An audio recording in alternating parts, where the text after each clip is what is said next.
ఇంత చక్కగా మనకి ఏర్పాటు చేసిన బ్రహ్మాస్ మెడిటేషన్ ఛానల్ వరకు థ్యాంక్ యూ చెప్పుకుంటూ, ఈరోజు మనకి సంజయ్ గారు గూడూరు నుంచి వచ్చి ఉన్నారు. ఆవిడ రమణ మహర్షి బోధనలు మనకి 13వ అధ్యాయంలోకి అడుగు పెట్టాము. ఎంతో చక్కగా జ్ఞానాన్ని అందిస్తున్నారు. నిజంగా చెప్పాలంటే ఆయన యొక్క జ్ఞానాన్ని మనకి ఆవిడ యొక్క అనుభవ జ్ఞానం జోడించి ఎంతో అద్భుతంగా మనకి జ్ఞానాన్ని పంచుతున్నారు. మనం హాయిగా మన ఇంట్లో కూర్చొని చక్కగా ఇలాంటి వినగలుగుతున్నామంటే అది మన అదృష్టం అనుకోవాలి. ఎందుకంటే అప్పుడు గురువు సాంగత్యంలోనే వెళ్ళి ఆ గురువుల దగ్గర ఎన్నో తెలుసుకున్న జ్ఞానాన్ని ఈరోజు మనం ఇంత ఈజీగా వాళ్ళు ఎన్ని సంవత్సరాలు బట్టి నేర్చుకున్న జ్ఞానాన్ని మనం ఈరోజు ఇంత ఈజీగా ఒక గంటలో ఎంతో జ్ఞానాన్ని పొందేస్తున్నాం. ఇంత అద్భుతంగా మనకి ఈ అవకాశం ఇస్తున్న విశ్వానికి కృతజ్ఞతలు తెలుపుకుంటూ, అలాగే ఈ జూమ్ సెక్షన్ ఏర్పాటు చేసిన బ్రహ్మాస్ మెడిటేషన్ ఛానల్ వారు కూడా మనం కృతజ్ఞతలు చెప్పుకుంటూ, మనకి ఈ మార్గాన్ని తీసుకొచ్చిన బ్రహ్మర్షి పితామహ పత్రిజీకి స్వర్ణమాల పత్రి మేడం కూడా శతకోటి ధన్యవాదాలు తెలుపుకుంటూ, ఈరోజు మేడంకి సాదరంగా ఆహ్వానం బ్రహ్మాస్ మెడిటేషన్ ఛానల్ ద్వారా సాదరంగా ఆహ్వానం పలుకుతున్నాం. Madam OT madam. మా గురువు గారైన దామరాజు జయమ్మ గారికి, వారి కుమార్తె రేవతి మేడం గారికి, ఇంత మంచి జ్ఞానాన్ని అందించిన బ్రహ్మర్షి పత్రిజీ గారికి, అనంతమైన జ్ఞానాన్ని అందించిన రమణ మహర్షి గారికి నా హృదయపూర్వక నమస్కారాలు తెలియజేస్తున్నాను. అలాగే జూమ్ ప్రేక్షకులకి, యూట్యూబ్ ప్రేక్షకులకి, వాట్సాప్ ప్రేక్షకులందరికీ కూడా నా కృతజ్ఞతలు తెలియజేస్తున్నాను. మనము రమణ మహర్షి బోధనలు చెప్పుకుంటూ ఉన్నాము. ఆ బోధనలలో నిత్య సత్యాలు, ప్రతిరోజు మన నిత్య జీవితంలో జరిగే విషయాలని ఏమేమి వదులుకోవాలి, ఎలా ఉండాలి అనేటివి గురువు గారు చెప్తున్నారు. మానవుని జ్ఞానం తోటి సద్భావనతోటి సరి అయిన అవగాహనతోటే నీ ప్రవర్తనతో ఏ పరిస్థితిలోనైనా ప్రశాంతతతో ఉండగలిగితే అది స్వర్గం. స్వర్గం ఏది అనంటే స్వర్గం నరకం ఎక్కడో లేవు, ఈ భూమి మీదే ఉన్నాయి. మనం అనుభవించే సుఖాన్ని స్వర్గం అంటాం, అనుభవించే దుఃఖాన్ని నరకం అంటాం. మానవుని జ్ఞానం తోటి సద్భావనతోటి సరి అయిన అవగాహన, ఈ అవగాహన అనేది మనం ధ్యానం చేసే కొద్దీ అవగాహన అంటే అర్థం చేసుకునే తత్వం పెరుగుతుంది. నీ ప్రవర్తనతో ఏ పరిస్థితిలోనైనా ప్రశాంతతతో ఉండగలిగితే అదే స్వర్గం. ఏదైనా సిచ్యుయేషన్ వచ్చినప్పుడు నువ్వు సరి అయిన అవగాహన అంటే నువ్వు అర్థం చేసుకుంటూ నీ ప్రవర్తనలో ఎటువంటి ఎమోషన్ రాకుండా ప్రశాంతంగా ఉన్నావంటే అదే స్వర్గం. కోపం, అసహనం, అసూయ లాంటి లక్షణాలు నీకు కలిగితే నీవు స్వర్గంలో ఉన్నా అది నరకమే. కోపం, అసహనం, అసూయ లాంటి లక్షణాలు నీకు కలిగితే నువ్వు స్వర్గంలో ఉన్నా కూడా అది నరకమే. మనకి పురాణాలు తీసుకుంటే స్వర్గానికి అధిపతి ఎవరు అంటే ఇంద్రుడు అని చెప్తారు. ఈ ఇంద్రుడికి ఏంటంటే ఎప్పుడు తన పదవి ఎవరు లాగేసుకుంటారా, ఏ రాక్షసులు దాని మీదకి దండెత్తి వస్తారా, ఈ స్వర్గాన్ని వదులుకోవాల్సి వస్తుందా అని బెంగ అనమాట ఆయనకి. భూమి మీద ఎవరైనా తీవ్రంగా తపస్సు చేస్తున్నారు అనుకోండి, ఆ తపస్సును భగ్నం కలిగించడానికి రంభ, ఊరసి, మేనకలను పంపిస్తాడు, రకరకాల మాయోపాలు చేస్తూ ఉంటాడు. పేరుకి స్వర్గంలో ఉన్నాడే కానీ అతనికి ఎప్పుడు కూడా ఆ పదవి పోతుందనే భయం ఉంటుంది. మనం ఏంటి, మనలో ఉండే ఎమోషన్స్ కానీ వదిలేసుకొని ఎప్పుడు కూడా నువ్వు సత్ప్రవర్తనతో ఉంటే అదే నీకు స్వర్గం. ఎందుకంటే మనల్ని లాగి పడేసే వాళ్ళు ఎవ్వరూ లేరు, మన అనుమతి లేకుండా లాగి పడేసే వాళ్ళు ఎవ్వరూ లేరు. నువ్వు స్వర్గం కావాలి, నరకం కావాలి అనేది నీకు నువ్వు డిసైడ్ అవ్వాలి. ఎమోషన్లలో ఉండి ఎప్పుడు దుఃఖపడుతూ ఉంటావా, ఎమోషన్లను వదిలేసి ప్రతి సిచ్యుయేషన్ ని అర్థం చేసుకొని నాకు ఇది శిక్ష కాదు శిక్షణ అని నువ్వు ఎప్పుడైతే అనుకుంటావో అదే నీకు స్వర్గం అన్నమాట. ఉత్తమ గుణాలతో మానవత్వాన్ని పరిమళింప చేసుకుంటే అది మాధవత్వమే అవుతుంది. అప్పుడు నీవు ప్రశాంత సముద్రమే అవుతావు. ఉత్తమ గుణాలన్నా దైవీ గుణాలన్నా ఒకటే, ప్రేమ, దయ, జాలి, కరుణ. నీ మానవత్వాన్ని పరిమళింప చేసుకుంటే ఈ లక్షణాలను మన చెంతనే ఉంచుకొని అవసరానికి అనుగుణంగా ఎక్కడ ఏది కావాలో అది ప్రదర్శిస్తూ ఉంటే నీవేమవుతావు, ప్రశాంత సముద్రం. అంటే సముద్రం ఎంత ఉంటుంది, చాలా పెద్దదిగా ఉంటుంది. అలాగే నీ ప్రశాంతత భగ్నం కలగకుండా నువ్వు హాయిగా అలా ప్రశాంతంగా జీవితాన్ని కొనసాగించవచ్చు ఎప్పుడు ఉత్తమ గుణాలు నీ దగ్గర ఉంటే. మానవుడు ప్రపంచంలో ఏ మార్గాన్ని అనుసరించినా లేదా ఏదైనా కొత్త మార్గం కనిపెట్టినా దాని ప్రయోజనం ఎట్టి పరిస్థితిలోనైనా మనసును ప్రశాంతంగా ఉంచుకున్నటే జీవన లక్ష్యం. మనం రకరకాల కొత్తవన్నీ శాస్త్రవేత్తలు కనిపెడుతూ ఉంటారు. ఎందుకంటే మనకు సుఖం కోసం. ఫస్ట్ లో కరెంట్ లేదు, కరెంట్ కనుక్కున్నారు, హ్యాపీగా ఫ్యాను లైట్లు వచ్చాయి. ఆ తర్వాత ఏసీ కనుక్కున్నారు, అది సుఖమే. నడిచిపోయే వాళ్ళకి కాస్త బస్సులు, కార్లు, ట్రైన్లు అన్ని కనుక్కున్నారు, అన్ని సుఖాన్ని ఇచ్చేటివే. కానీ ఇంకా ఏదో కావాలి, ఇంకా ఏదో కావాలి, ఇక్కడికి తృప్తి పడక ఇంకేదో ఉంది, ఆ ఇంకా ఏదో కావాలనే కోరుతూ ఉంటారన్నమాట. జీవన మాధుర్యం, జీవన సాఫల్యం కావాలి. ఆ స్థితి నీకు ఉంటే ఇంకా నీవు జ్ఞానివే. ఆ మహామానసిక ప్రశాంతతే మోక్షం. నువ్వు ప్రశాంతంగా ఉంచుకోకుండా నువ్వు ఆలోచనలు, పిచ్చి పిచ్చి ఆలోచనలు చేస్తూ లేని దుఃఖాన్ని తీసుకొచ్చుకుంటూ, లేదంటే గతంలో జరిగినాటివి నెమరు వేసుకుంటూ మళ్ళీ అటువంటి సిచ్యుయేషన్లు తీసుకొచ్చుకునేది నువ్వే. లేదు, నాకు గతం అవసరం లేదు, దాని యొక్క సారం మాత్రం ఉంటే చాలు అని నువ్వు వర్తమానంలో ఉంటూ నీ జీవితాన్ని సుఖమయం చేసుకునేది నీవే. వేరెవరో నీ మీద ఏది రుద్దరన్నమాట. కాబట్టి మన జీవన మాధుర్యం, జీవిత సాఫల్యం కావాలి. ఎప్పుడు హ్యాపీగా ఉండాలి. ఆ స్థితి నీకు ఉంటే ఇంకా నీవు జ్ఞానివే. ఎక్కడ ఎలా ప్రవర్తించాలి, ఎలా మాట్లాడాలి అనేది నీకు తెలిసింది అని అంటే అదే వివేకము, విచక్షణ అంటే. నువ్వు మహాజ్ఞానివి అనే లెక్క. ఆ మహామానసిక ప్రశాంతతే మోక్షం. నువ్వు వివేకము, విచక్షణతో ఉన్నావు అని అంటే అనవసరంగా ఎవరిని ఏం మాట్లాడవు. అలాగే నీకు వచ్చిన సిచ్యుయేషన్స్ ని అర్థం చేసుకుని ముందుకు సాగుతావు. కాబట్టి మోక్షం అంటే ఏదో కాదు, అదే. మానవునికి సంపదలు వద్దు, స్వర్గము వద్దు, మోక్షము వద్దు. కేవలం ఇతరుల దుఃఖము పోగొట్టుటలో సహాయం అందించితే చాలు అనే మంచి గుణంతో ఉండాలి. సంపదలు వద్దు, స్వర్గము వద్దు, మోక్షము వద్దు, దుఃఖము వద్దు, ఏది వద్దు. కానీ ఇతరుల దుఃఖాన్ని పోగొట్టడంలో మాత్రం సహాయం చేసే మంచి గుణం కావాలి. నువ్వు అనుకున్నా అనుకోకపోయినా ఇతరులకి నువ్వు ఎప్పుడైతే సహాయం చేస్తావో ఆటోమేటిక్ గా నీకు అది పదింతలుగా తిరిగి వస్తుంది. విశ్వ నియమాల్లో అదొకటి. నువ్వు ఏదైతే ప్రకృతికి ఇస్తావో అది పదింతలుగా నీకు తిరిగి వస్తుంది. మనకి ఎగ్జాంపుల్ ఏం చెప్తాం? ఒక వడ్ల గింజేస్తే 10 గింజలు వస్తాయి, 10 గింజలు వేస్తే 100 గింజలు వస్తాయి, 100 గింజలు వేస్తే బస్తా వస్తాయి, బస్తా వేస్తే 100 బస్తాలు వస్తుంది. అట్లాగే నువ్వు చేసే మంచి పనుల వల్ల నువ్వు కోరినా కోరకపోయినా విశ్వం ఏం చేస్తుంది? నీకు పదింతలుగా ఇస్తుంది. కాబట్టి ఇతరులకి సహాయం చేయాలి. సేవ రూపేణ, ధన రూపేణ, జ్ఞానం రూపేణ నువ్వు ఏది చేయగలిగితే అది ఇతరులకి ఎప్పుడు కూడా సహాయం చేయాలి. పంచే కొద్దీ పెంచబడుతుంది. అజ్ఞానం అనడి అంధకారమును పోగొట్టువాడు, జ్ఞానం అనే అమృతమును పంచే గురువుకు సహస్ర వందనాలు. మనకి ఇంత జ్ఞానాన్ని ఇంతమంది మాస్టర్స్ అందిస్తున్నారు. మనలో ఉండే అజ్ఞానాన్ని తొలగిస్తున్నారు, మనల్ని జ్ఞానవంతులుగా. ఆ జ్ఞానం ఎలా ఉంటుంది అంటే అమృతం లాగా ఉంటుంది. ఎందుకంటే జ్ఞానం ఉంది అంటే ఆ వివేకము, విచక్షణతో ఆ దుఃఖాన్ని దూరం చేసుకొని ఎప్పుడు ఆనంద స్థితిలో ఉంటాం. కాబట్టి అట్లాంటి గురువులందరికీ నా నమస్కారాలు, సహస్ర వందనాలు. అంటే మనకి ఇంతమంది గురువులు మన భారతావనిలోనే కాకుండా ప్రపంచ వ్యాప్తంగా ఎంతో మంది గురువులు ఉన్నారు. వాళ్ళందరూ కూడా ఆ అజ్ఞానాన్ని తొలగించి జ్ఞానాన్ని అందించేవాళ్ళు. వాళ్ళందరికీ కూడా సహస్ర వందనాలు. ఆయువు క్షీణించిపోవచ్చున్నది, యవ్వనం జారిపోతోంది. జీవితంలో ఆనందము 2 దుఃఖాల మధ్య విరామంలాగా వచ్చి వెళ్ళుచున్నది. నువ్వు గమనించినా గమనించకపోయినా నీ ఆయువు తగ్గిపోతూ ఉంటుంది. అలాగే యవ్వనం కూడా పోతూ ఉంటుంది. జీవితంలో ఆనందం ఎలా ఉంది అని అంటే 10% ఆనందం ఉంటే 90% దుఃఖం ఉంది. 2 దుఃఖాల మధ్యలో ఆనందం వచ్చిపోతూ ఉందన్నమాట. శరీరంకు సరిపడే హితమైన ఆహారం మితంగా భుజించాలి. హితంగా ఉన్నదని అమితంగా భుజిస్తే రోగాల పాలవుతాడు.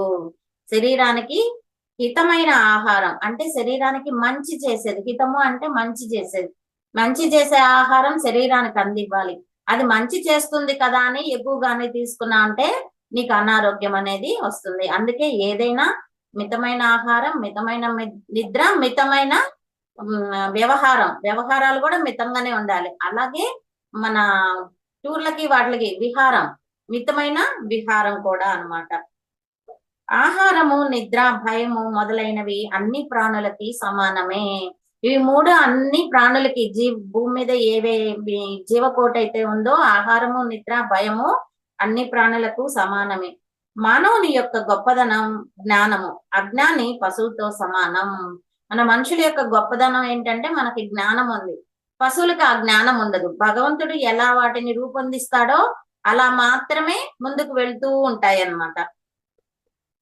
అన్నదానము గొప్పదైనను దాని ఫలితం మాత్రం తాత్కాలికము, కానీ జ్ఞానదానము శాశ్వత ఫలితాలనిచ్చును. పూర్వకాలం అన్ని దానాల్లో కల్లా అన్నదానం గొప్పదే అని చెప్పేవాళ్ళు. ఎందుకు అంటే అందరి దగ్గర అంత డబ్బు ఉండేది కాదు, ఇంత పంట కూడా ఉండేది కాదు. ఆ అన్నం దొరకడమే కష్టం అయ్యేది. ఆ అన్నం దొరికితే ఆ జీవి ప్రాణం నిలబడుతుంది. అందుకని ఏంటంటే ప్రతిరోజు ఒక రూల్ లాగే అనుకోండి, ప్రతిరోజు మొదటి అన్నం భిక్షకి తీసి పెట్టేవాళ్ళు అనమాట. తీసిపెట్టి మిగతా అన్నం వాడుకునేవాళ్ళు. మా గురువు గారు ఏం చెప్పేవాళ్ళు అంటే, ఇప్పుడు ఇప్పుడు భిక్షకు వచ్చేవాళ్ళు కూడా లేరు కదా, అందుకని ఏం చెప్పేవారంటే మా గురువు గారు, నువ్వు వంట చేసేటప్పుడల్లా ప్రతిరోజు నీ చేత్తో ఒక పిడికిడి బియ్యం ఒక గిన్నెలో వేసి పెట్టు. అవి ఒక 2 సేరు 2 సేర్లు 5 సేర్లు అయిన తర్వాత ఏదో ఒక అన్నదానం ఎక్కడ జరుగుతుంటే అక్కడ తీసుకెళ్లి ఇచ్చేయి. ఎందుకంటే నీ ఇంటికి వచ్చేదాకా నువ్వు ఎదురు చూడాల్సిన అవసరం లేదు.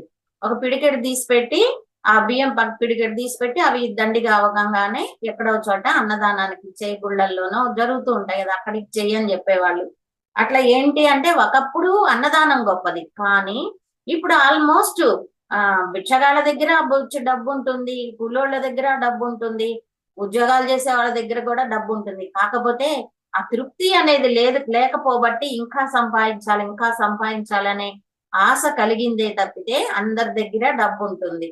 కాబట్టి ఇప్పుడేంటి, డబ్బు కాదు, అన్నదానం కాదు ముఖ్యం. ఇప్పుడు అన్నదానం కన్నా జ్ఞానదానం గొప్పది. ఎందువల్ల అంటే ఆ జ్ఞానాన్ని నువ్వు ఇచ్చా అంటే వాడు ఇంకా అడుక్కోవాల్సిన అవసరం లేదు. ఇప్పుడు సుఖమరిగా అడుక్కుంటున్నారు, కానీ ఆ జ్ఞానదానం గాని నువ్వు ఇచ్చా అంటే అతను అడుక్కోవాల్సిన అవసరం లేదు. కాబట్టి ఇప్పటి రోజుల్లో అన్ని దానాలలోకెల్లా జ్ఞానదానం గొప్పది. నువ్వెంతగా అయితే జ్ఞానాన్ని పంచుతూ ఉంటావో నీకు అనంతంగా జ్ఞానం అందివస్తూ ఉంటుంది.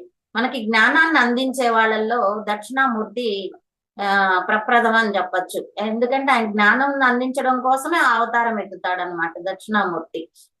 అందుకే మనం దక్షిణామూర్తికి దండం పెట్టుకునేటప్పుడు, స్వామి నాకు అనంతమైన జ్ఞానాన్ని ఇవ్వు, ఆ జ్ఞానం స్ఫురణకు రావాలి. జ్ఞానం కేవలం వస్తే కాదు, స్ఫురణ గుర్తుకు రావడం. ఆ గుర్తుకు రావడం అనేది కానీ లేకపోతే వేస్ట్. నువ్వు ఎన్ని పుస్తకాలు చదివినా వేస్ట్, ఎక్కడ ఎంత జ్ఞానం విన్నా వేస్ట్, ఎంత జ్ఞానానికి సంబంధించి వీడియోలు చూసినా కూడా ఆ స్ఫురణ అనేది లేకపోతే వేస్ట్ అనమాట. అందుకని ఏంటంటే అనంతమైన జ్ఞానాన్ని ఇవ్వు, అలాగే అది స్ఫురణకు వచ్చే విధంగా కూడా అనుగ్రహించు అని దండం పెట్టుకోవాలి. నేను ప్రతిరోజు దక్షిణామూర్తి శ్లోకాలు చదువుకొని ఆయన్ని అదే దండం పెట్టుకుంటాను అనమాట. ఇంకా అనంతమైన జ్ఞానాన్ని ఇవ్వు నాకు, అది స్ఫురణకు వచ్చే విధంగా అనుగ్రహించు అని.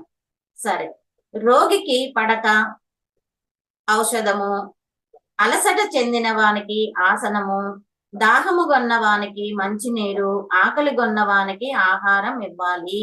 ఎవరెవరికి ఏమేమి ఇవ్వాలి అంటే రోగికి పడక, ఔషధము, అలసట చెందిన వారికి ఆసనం అంటే కూర్చోవడానికి. పూర్వకాలం అటు ఇటు చెట్లు వేసి రోడ్ల దగ్గర బెంచీల్లాగా సిమెంట్వి వేసేవాళ్ళు అనమాట. అట్లా అలసట చెందిన వానికి ఆసనము, దాహము కొన్న వారికి మంచినీరు, ఆకలి కొన్న వానికి ఆహారం ఇవ్వాలి. ఈ మధ్య గవర్నమెంట్ కూడా ఏం చెప్తుంది, మీరు డబ్బులు వాళ్ళకి వెయ్యొద్దు, ఆహారం తెచ్చి ఇవ్వండి, డబ్బులుగా మీరు వాళ్ళకి ఇవ్వద్దు అని గవర్నమెంట్ కూడా చెప్తూ ఉంది. రుణములకు దూరంగా ఉండాలి, కానీ తల్లిదండ్రుల రుణము ఎంత సేవించినా తీరదు, దానిలో నిర్లక్ష్యము తగదు. రుణాలు అంటే అప్పులకి దూరంగా ఉండాలి. మనకి రుణాలు 3 రకాలు చెప్తారు. పితృ రుణం, గురువు రుణం, ఋషి రుణం. పితృ రుణం అంటే తల్లిదండ్రికి ఆ రుణం మనం తీర్చాలి. అలాగే గురువు కూడా మనకి ఇంత జ్ఞానబోధ చేసి ఆ భగవంతుడిని మనకు చూపించారు కాబట్టి ఆ గురువుకు కూడా మనం ఆ రుణం తీర్చాలి. అలాగే ఋషి రుణము. ఎందుకు ఋషి రుణము అనంటే వాళ్ళు ఎంతో సాధన చేసి అనంతమైన జ్ఞానాన్ని పుస్తక రూపంలో, తాళపత్ర గ్రంథాల రూపంలో మనకు అందించారు కాబట్టి వాళ్ళు అందించిన ఆ జ్ఞానాన్ని మనం చదివామంటే ఆ ఋషి రుణం అనేది తీర్చుకోవడం జరుగుతుందన్నమాట. సత్సంగములు, సజ్జన సాంగత్యము మనలోని అజ్ఞానాన్ని తొలగించి మనలో ఆలోచనలు రేకెత్తించి పాపపు ఆలోచనలను దూరం చేసి సన్మార్గములో మన మనస్సును నిర్మలంగా ఉంచును. అదే ముక్తి మార్గానికి మార్గం. సత్సంగములు, సజ్జన సాంగత్యం. ధ్యానానికి ఎంత పెద్ద పీట వేస్తామో ఇవి రెండు కూడా అంతే పెద్ద పీట వేసుకోవాలి. అవేంటి అంటే మనలో అజ్ఞానాన్ని తొలగించి ఆలోచనలు రేకెత్తిస్తాయి. ఇంకా జ్ఞానం తెలుసుకోవాలి, ఇది ఎందుకు అలా పెట్టారు, ఇది ఎందుకు ఇలా పెట్టారు అనే ఆలోచనలు రేకెత్తిస్తాయి. ఈ మూఢనమ్మకాలు, మన బిలీవ్ సిస్టమ్ ఎప్పటికప్పుడు చెక్ చేసుకుంటూ ఉండాలి. మనలో అసలైన నమ్మకాల కన్నా కూడా మూఢనమ్మకాలు ఎక్కువైపోయినాయి. మరీ ఈ మధ్య యూట్యూబ్ లో రకరకాల వాళ్ళు ఆ మూఢనమ్మకాల్ని ఎక్కువ చేసే విధంగా ఉన్నారే గాని వాళ్ళలో ఉన్న అజ్ఞానాన్ని తొలగించే విధంగా ఉండట్లేదన్నమాట. అవన్నీ తొలగించుకోవాలి అంటే మనకి జ్ఞానం అనేది కావాలి. పాపపు ఆలోచనలను దూరం చేసి సన్మార్గంలో మన మనస్సును నిర్మలంగా ఉంచును. అదే ముక్తి మార్గానికి మార్గం. కాబట్టి సత్సంగం అనేది కంపల్సరీ ప్రతి ఒక్కరూ స్వాధ్యాయం చేసినా చేయకపోయినా, ఎందుకంటే అన్ని బుక్స్ అందరికీ దొరకవు. ఒకవేళ డబ్బు లేని వాళ్ళైతే అవి అంత పెట్టి డబ్బులు పెట్టి కొనాలంటే కూడా కష్టమే. కానీ ఇప్పుడు మనకి సత్సంగం ప్రతి ఊర్లలో క్లాసులు జరుగుతున్నాయి, జూమ్ క్లాసులు జరుగుతున్నాయి. మీరు ఎక్కడో ఒక చోట ఏదో ఒక సత్సంగంలో పాల్గొంటూ ఉంటే మనలో ఉండే పాపపు ఆలోచనలన్నీ పోయి మంచి ఆలోచనలు వస్తాయి. అసలు మనం ఎలా జీవించాలనేది తెలుస్తుంది సత్సంగంగాని చేస్తూ ఉంటే. మానవుడి పిసినుగొట్టుతనాన్ని, చాడీలు చెప్పే గుణాన్ని, అసత్యం చెప్పే మానసిక బలహీనతలను విడనాడాలి. మనలో ఉండే లక్షణాలు పిసినిగొట్టుతనం, చాడీలు చెప్పే లక్షణం, ఇది చాలా మందికి చాలా ఇష్టం. అసత్యం చెప్పే మానసిక బలహీనతలు, కొంతమంది ఊరికే అబద్ధాలు చెప్పేస్తూ ఉంటారు. అక్కడ కర్మ చేరుతుంది అనేది వాళ్ళ ఆలోచన చేయరు. ఆ అబద్ధాలు చెప్పే తనం కూడా ఇవి 3 మంచి లక్షణాలు కాదు కాబట్టి వాటిని వదిలేయాలి. ఆటంకములు వస్తాయేమోనని అసలు పనులు ప్రారంభించని వాడిని అధముడు అంటారు. అమ్మ నేను ధ్యానానికి కూర్చుంటే ఒకటే ఆలోచనలు వస్తున్నాయి, నా వల్ల కాదు అని అనే వాళ్ళని అధములు అంటారు. ఎందుకంటే నువ్వు పూర్తిగా ప్రయత్నం చేయాల, ఒక రోజో 2 రోజులో చేసి ప్రయత్నం చేసి ఆపేశావు కాబట్టి వాళ్ళని అధములు అంటారు. పనిని ప్రారంభించి మధ్యలో ఆటంకములు వస్తే భయపడి పూర్తిగా పనిని వదిలిపెట్టిన వాడిని మధ్యముడు అంటారు. అసలు మొదలు పెట్టని వాడిని అధముడు అంటారు, పని పెట్టి మధ్యలో ఆపేసే వాళ్ళని మధ్యముడు అంటారు. ఎన్ని ఆటంకాలు వచ్చినా ఆ పని ఆపకుండా పూర్తి చేసేవాడు ఉత్తముడు. ఎన్ని ఆటంకాలైనా గాని ఈ జన్మలోనే నేను ఆధ్యాత్మికంగా అత్యున్నతంగా ఎదగాలి అనే సాధనను కంటిన్యూ చేసే వాళ్ళని ఉత్తముడు అని అంటారు. కాబట్టి అధముడిగా ఉంటారో, మధ్యముడిగా ఉంటారో, ఉత్తముడిగా ఉంటారో చాయిస్ మీదే.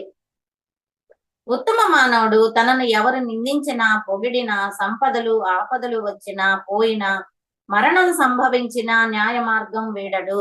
ఉత్తముడి యొక్క లక్షణాలు ఎలా ఉంటాయంటే, ఎవరు నిందించినా, పొగిడినా, సంపదలు ఆపదలు వచ్చినా పోయినా, మరణం సంభవించినా కూడా తను దారి తప్పడనమాట, న్యాయ మార్గం వదలడు. ముఖ్యంగా ధ్యానం చేసే వాళ్ళకి పాజిటివ్ కన్నా కూడా నెగిటివ్ ఎఫెక్ట్స్ ఎక్కువ తగులుతాయి. అయిన వాళ్ళ నుంచి, ఇంట్లో మనుషుల నుంచి మనకి ఏమాత్రం కోపం వచ్చినా, నువ్వు ధ్యానివి కదా ఏంది కోపడుతున్నావు అంటే, నువ్వు ధ్యానం చేయట్లేదా అంటే కూర్చొని ఆలోచిస్తున్నావా, సరిగ్గా ధ్యానం చేస్తే కోపం పోవాలి కదా, మీరే కదా చెప్తారు అని ఫస్ట్ మాట భర్త నుంచి వస్తుంది, ఆ తర్వాత బిడ్డల నుంచి వస్తుంది, ఉమ్మడి కుటుంబం అయితే ఇంట్లో అందరి నుంచి వస్తుంది. అట్లాంటి విషయాలు ఏమైనా రానియండి, పర్వాలేదు. ఆల్రెడీ భగవంతుడు 9 చిల్లులు ఇచ్చాడు, 10వ చిల్లు వచ్చినా నష్టమేం లేదు. కాబట్టి వాటినన్నిటినీ పట్టించుకోకుండా మీ ఏకైక లక్ష్యం ఏదైతే ఉందో దాని వైపు అందరూ కూడా అడుగులు వేయండి. తొందర లేకుండా బాగా ఆలోచించి, బాగా పరిశీలించి ఏ పనైనా చేస్తే ఆ పని యొక్క ఫలితాలకు విచారించవలసిన పని లేదు.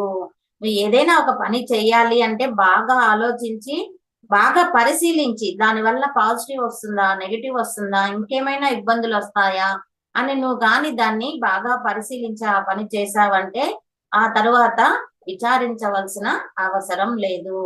నాకు తెలిసి ఒక్క ధ్యానం తప్పితే మిగతా ఏ విషయాలలో అయినా కూడా పాజిటివ్ రావచ్చు, నెగిటివ్ రావచ్చు. ధ్యానంలో నెగిటివ్ అనేదే లేదు. ఎందుకు అంటే అసలు ధ్యానం అంటే ఏందో గొప్ప అనుకుంటారు కానీ ధ్యానం అంటే ఏంటి? ఆలోచనలు లేకుండా గమ్ము కూర్చోవడం. నాకు కొంతమంది ఫోన్ చేస్తుంటారు, మేడం ధ్యానం చేస్తే ఒళ్ళు వేడైపోతుంది మేడం, అట్ట తూలిపోతున్నాం, ఇట్ట తూలిపోతున్నాం, రకరకాల కారణాలు చెప్తుంటారు.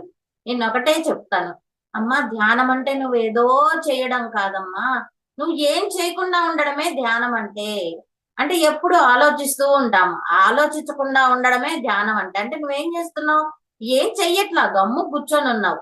చేసే ఆలోచన కూడా వదిలేసి గమ్ము కూర్చొని ఉన్నావు. గమ్ము కూర్చొని ఉంటే నీకు రకరకాలుగా ఎందుకు వస్తాయి? రావు కదా. ఆలోచన చెయ్యండి అని అంటుంటాను. అంటే వాళ్ళు ఆపేసేదానికి ఎత్తుగడలు వేస్తూ ఉంటారు. నాకు అది వచ్చేసింది, ఇది వచ్చేసింది, అవి కనిపించేసే, ఈ కనిపించే, రకరకాలుగా చెప్తూ ఉంటారన్నమాట. జిహ్వకో రుచి అన్నట్లు పుర్రికో బుద్ధి అన్నమాట. వాళ్ళు ఎక్కడెక్కడయో అన్ని వినుంటారు. మొత్తం అది మంచి వేసుకునే దానికన్నా చెత్తా చెదారం ఎక్కువ వేసుకుంటారు. రానివన్నీ ఊహించుకుంటూ ఉంటారు. అభూత కల్పనలు అవన్నీ కూడా. నిజంగా అయితే మనకు వచ్చే ఎక్స్పీరియన్స్ కి అభూత కల్పనకి చాలా తేడా ఉంటది. అది మనం ఎదిగే కొద్దీ మనకు అర్థం అవుతుంది అనమాట. కాబట్టి ఏదైనా సరే మీరు స్టార్ట్ చేసేటప్పుడు దాన్ని బాగా పరిశీలించి చెయ్యాలా వద్దా అనేది నిర్ణయం చేసుకోండి. ఎక్కువ కంప్లైంట్స్ చెప్పేవాళ్ళు నేనేమని చెప్తాను, అమ్మా నీకు ధ్యానము బళ్ళ ఏమి బళ్ళ, నీకు మనసు ఎప్పుడు స్థిమితం దొరికితే అప్పుడు చేసుకోమ్మా, ఎందుకమ్మా ఈ పిచ్చి అన్ని చెప్పి మీరు ఇబ్బంది పడేగాక నా బుర్ర కూడా తింటారని నేను కొంచెం ఒక్కొక్కసారి గట్టిగా కూడా వాళ్ళని మందలిస్తూ ఉంటానన్నమాట. నిజంగా అవన్నీ ఏముండవండి. ఏమీ చేయకుండా కూర్చుంటే ఏదో అయిపోవడం ఏంటి? మనతో మనం ఉండడమే ధ్యానం అంటే, వర్తమానంలో ఉండడం. ఏం చేయకుండా అలా కూర్చొని ఉంటే ఆ దైవశక్తి అనేది ఆటోమేటిక్ గా వస్తుంది అనమాట. యవ్వనము, రూపము, సంపదలు చివరకు శరీరం అన్ని నశించేవే అని తెలుసుకున్న తరువాత జ్ఞాని అయిన వాడు జీవితంలోని ప్రపంచంలోని ఆకర్షణలకు లోను కాడు. యవ్వనం, రూపము, సంపదలు ఇవన్నీ ఎప్పటికైనా సరే మనం వదిలేసి వెళ్లాల్సిన వాళ్ళమే. ఆత్మ ఎప్పుడు కూడా ఒంటరి ప్రయాణమే. ఒంటరిగా వస్తుంది, ఒంటరిగానే వెళ్ళిపోతుంది అనే జ్ఞానం అనుక్షణం మనకి మైండ్ లో కాని ఉంటే నువ్వు ఇంకే ఆకర్షణలకి కూడా లోను కావు. ఈ లోకంలో ఎవరితో ఎవరు కలిసి ఉన్నా చివరికి ఎవరి దారి వారిదే అన్న సత్యాన్ని గ్రహిస్తే జీవితంలో ఏ సంఘటన జరిగినా అలజడి లేకుండా ప్రశాంతత కలిగి ఉండవచ్చును. మనం ఇవన్నీ చెప్పుకున్నంత తేలిక కాదండి. ఎందుకంటే ఒక కుటుంబ వ్యవస్థలో ఉన్నప్పుడు ఇవన్నీ వదిలేసి అలా ప్రశాంతంగా నిశ్చలంగా కూర్చోవాలి అంటే అంత తేలిక కాదు.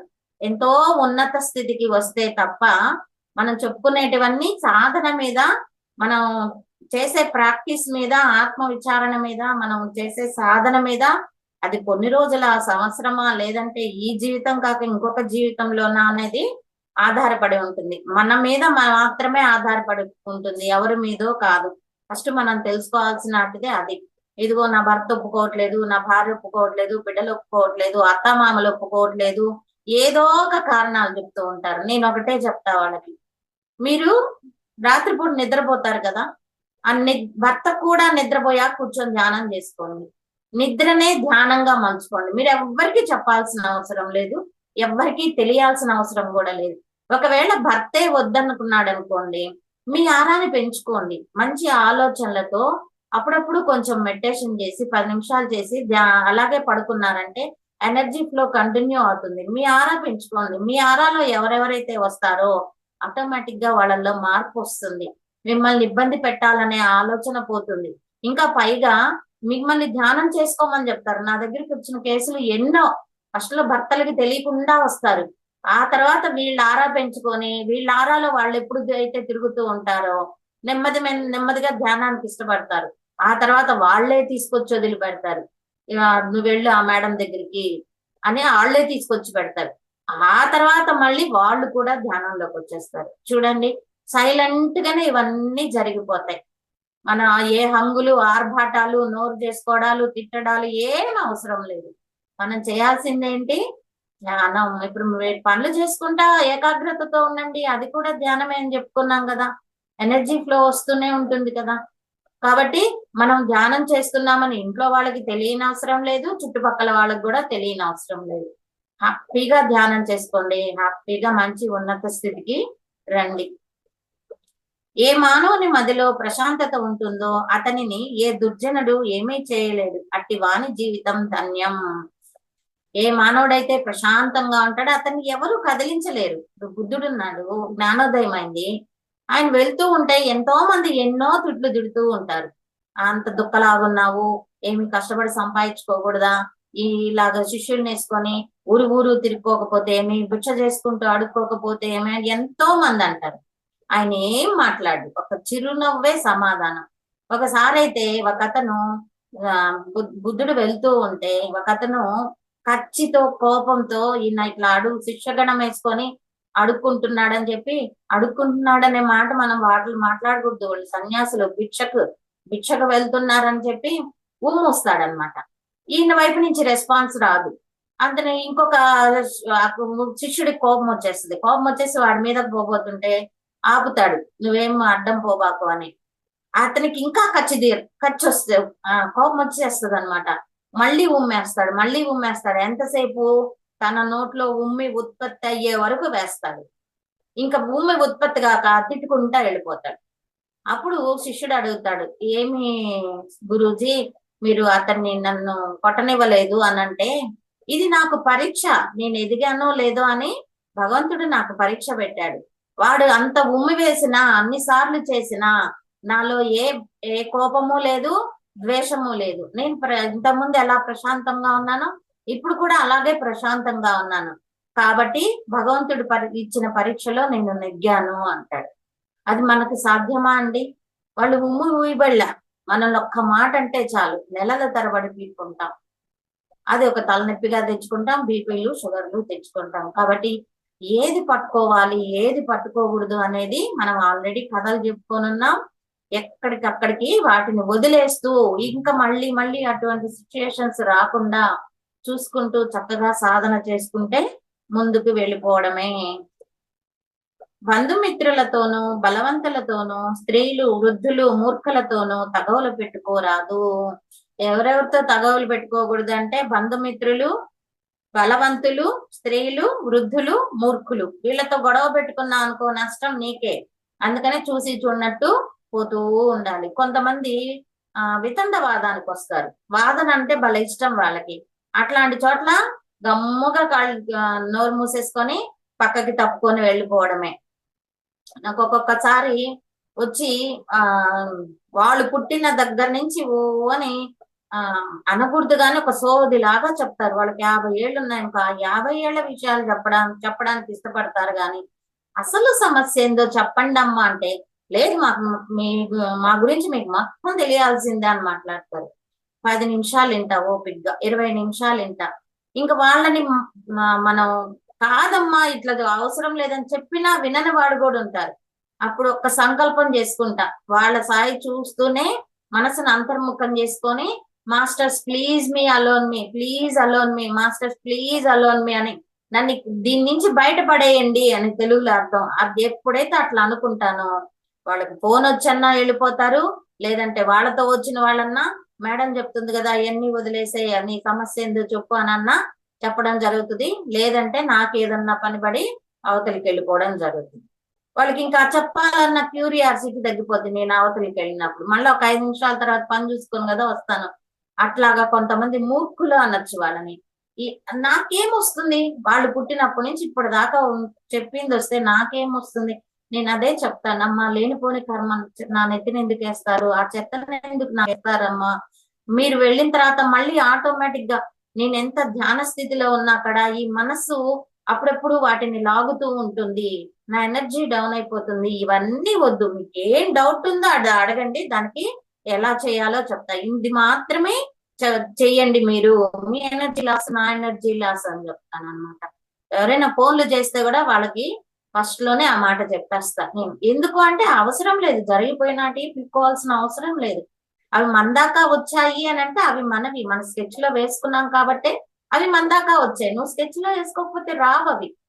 కాకపోతే అది వాళ్ళకి అర్థమయ్యేట్లు గాని మనం చెప్పామంటే నెమ్మది నెమ్మదిగా బిగినింగ్ లో కొంచెం ఎక్కించుకోకపోయినా నెమ్మది నెమ్మదిగా మన మన వైపుకి రావడం, ధ్యానంలోకి రావడం, మంచి స్థితిలోకి రావడం జరుగుతుంది అనమాట. కాకపోతే ఆ సహనం మనలో ఉండాలి. ఇట్లాంటి సిచ్యుయేషన్స్ వచ్చినప్పుడు నేను అదే అనుకుంటా, నేను ఇంకా సహనం నేర్చుకోవాలని ఉంది కామాల, ఇట్లాంటి వాళ్ళు వస్తున్నారు అని. మా వారైతే షాప్ నుంచి రకరకాలని, వాళ్ళకి ఏం బాగాలేదంటే చాలు, వెళ్ళండి మా ఆవిడ చెప్పొద్దు, వెళ్ళండి మా ఆవిడ చెప్పొద్దు అని ఎలా అంటోళ్ళనంటే అలా అంటోళ్ళు. నాకు ఏం నాలెడ్జ్ ఉండదు, జీరో నాలెడ్జ్, అగేనెస్ట్ ఎక్కువ ఉంటారు, వాళ్ళని పంపిస్తారు. వాళ్ళు ఎట్లా పడితే అట్లా తిరుక్కుంటారు. నేను ఎంత నా శక్తిని ఉపయోగించి సహనం ఓర్పుతో చెప్పినా కూడా ఇంకా ఎగైనెస్ట్ గానే ఉంటారు. అప్పుడు నేను మా వారికి చెప్పా, ఎందుకండి ఎవరిని పడితే వాళ్ళని పంపిస్తారు, కొంచెం ఏదైనా మనం చెప్తే వినే వాళ్ళని పంపిస్తే బాగుంటది కానీ ఇంకా అట్లాంటి వాళ్ళని నువ్వు పంపించద్దు అని. కానీ ఆయన వెండు ఇంక ఇలా కాదని చెప్పి మాస్టర్స్ చెప్పేసుకుంటా. మాస్టర్స్ అంటే ఎవరో కాదు, దేవుళ్ళని మనం మాస్టర్స్ అంటాం, లేదంటే మనకన్నా ఉన్నతమైన ఆత్మల్ని మాస్టర్స్ అంటారు. మాస్టర్స్, నేను చెప్పే సబ్జెక్టు, నేను చెప్పే జ్ఞానాన్ని విని ఆచరించి సక్సెస్ అయ్యే వాళ్ళని మాత్రమే పంపించు, ఈ పిచ్చోళ్ళు ఎర్రోళ్ళు నాకొద్దు, ఎందుకంటే వాళ్ళ వల్ల నాకైతే ఉపయోగం ఏం లేదు. కాబట్టి మంచి వాళ్ళని, అంటే నేను ఎవరికైతే నా అవసరం ఉందో, అండర్లేదు, ఎవరికైతే నా అవసరం ఉందో వాళ్ళని జ్ఞానం తీసుకొని సక్సెస్ అయ్యి ఎదిగే వాళ్ళని పంపించు అని ఎప్పుడైతే నేను స్ట్రాంగ్ గా సంకల్పం చేశానో అప్పటి నుంచి ఈ పిచ్చోళ్ళు ఎర్రోళ్ళు రావడం తగ్గిపోయింది. నేను హాయిగా ప్రశాంతంగా ఉండడం జరిగింది. చూడండి, ఆ ప్రశాంతత కావాలి అంటే ఏం చేయాలి, మనం కరెక్ట్ గా సంకల్పం చేసుకోవాలి. ఆ సంకల్పంలో నెగిటివ్ ఉండకూడదు. మళ్ళీ పిచ్చోళ్ళు ఎర్రోళ్ళు వద్దు అని వద్దు వద్దు వద్దు అనుకున్నన్ని రోజులు వస్తూనే ఉన్నారు. లేదు, దీన్ని మార్చాలి, ఈ సంకల్పాన్ని మార్చాలి, నాకు ఏది కావాలో అది మాత్రమే కదా కోరుకోవాలి, కాదు కూడదు లేదు వద్దు అనేది మన డిక్షనరీలోంచి తీసేయాలని చెప్పుకుంటున్నాం కదా అనే ఆలోచన వచ్చిన తర్వాత నేను నా సంకల్పాన్ని మార్చుకున్నాను. నా అవసరం ఎవరికైతే ఉందో నేను చెప్పిన జ్ఞానాన్ని అందిపుచ్చుకొని సక్సెస్ అయ్యే వాళ్ళని నా దగ్గరికి పంపించండి అని నేను ఎప్పుడైతే చెప్పుకున్నానో చక్కగా వచ్చేస్తారు. నేను ఖాళీగా ఉన్నాను అనుకోండి, మాస్టర్స్ నేను ఖాళీగా ఉన్నాను ఎవరినైనా పంపించండి అని అంటాను, గంటలో ఎవరో ఒకరు వచ్చేస్తారు. లేదు, ఫోన్ అన్నా వస్తుంది ఈ సబ్జెక్ట్ కోసం, వాళ్ళ డౌట్స్ క్లారిఫై చేసుకోవడం కావచ్చు, వాళ్ళ బాధల నివారణ చేసుకోవడం కావచ్చు, రకరకాల వ్యక్తులు ఉంటారు కదా, ఫోన్ ద్వారా అయినా వాళ్ళకి నాలెడ్జ్ అందిపోతుంది, లేదంటే ఇంటికైనా వస్తారు. అంటే మన వాక్కుకి, మన సంకల్పానికి ఎంత శక్తి ఉందో చూడండి. మీరు ఎప్పుడైతే మనస్ఫూర్తిగా చక్కగా ధ్యానం చేసి ఇతరులకు మేలు చేయాలని కోరుకుంటారో ఆ భగవంతుడు మీ దగ్గరికి అట్లాంటి వాళ్ళని పంపిస్తూ ఉంటాడు. మీ అవసరం ఎవరికుంటే వాళ్ళని పంపిస్తూ ఉంటాడు అనమాట. ఓకే,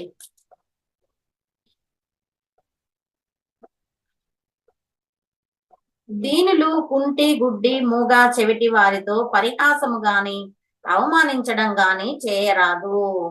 దీనులు కుంటి గుడ్డి మూగ చెవిటి వాళ్ళని పరిహాసం చేయకూడదు, అవమానించకూడదు. మీరు గాని ఇవి గాని చేశారంటే మరి జన్మలో మీరు ఆ లక్షణాలతో పుడతారు. దీనుల్ని ఎగతాలు చేశారనుకోండి, మీరు దీనులుగా పుడతారు. కుంటి వాళ్ళని ఎగతాలు చేస్తే కుంటి వాళ్ళగా పుడతారు. ఎందుకు అంటే ఏ తప్పైతే చేస్తామో ఆ తప్పు మళ్ళీ మనం చేయకుండా ఉండడానికి అటువంటి జన్మ తీసుకోవాల్సి వస్తుంది. పుట్టపర్తి సాయిబాబా ఒక రోజు కారులో వెళ్తూ ఉంటే ఒక ఫంక్షన్ అవుతుంది. ఆ ఆకులన్నీ ఎత్తేస్తారు కదా, ఆకులన్నీ తీసుకొచ్చి ఒక కుప్ప తొట్టిలో పోస్తూ ఉంటే ఆ ఆహారం కోసం దాని చుట్టూత 10-12 మంది లాక్కొని పెరుక్కుంటూ ఉంటారు, నాకు నాకు నాకు అని. అప్పుడు ఆయనకి ట్రాన్స్లేషన్ చేసి ఆయన కారులో ఉంటాడనమాట.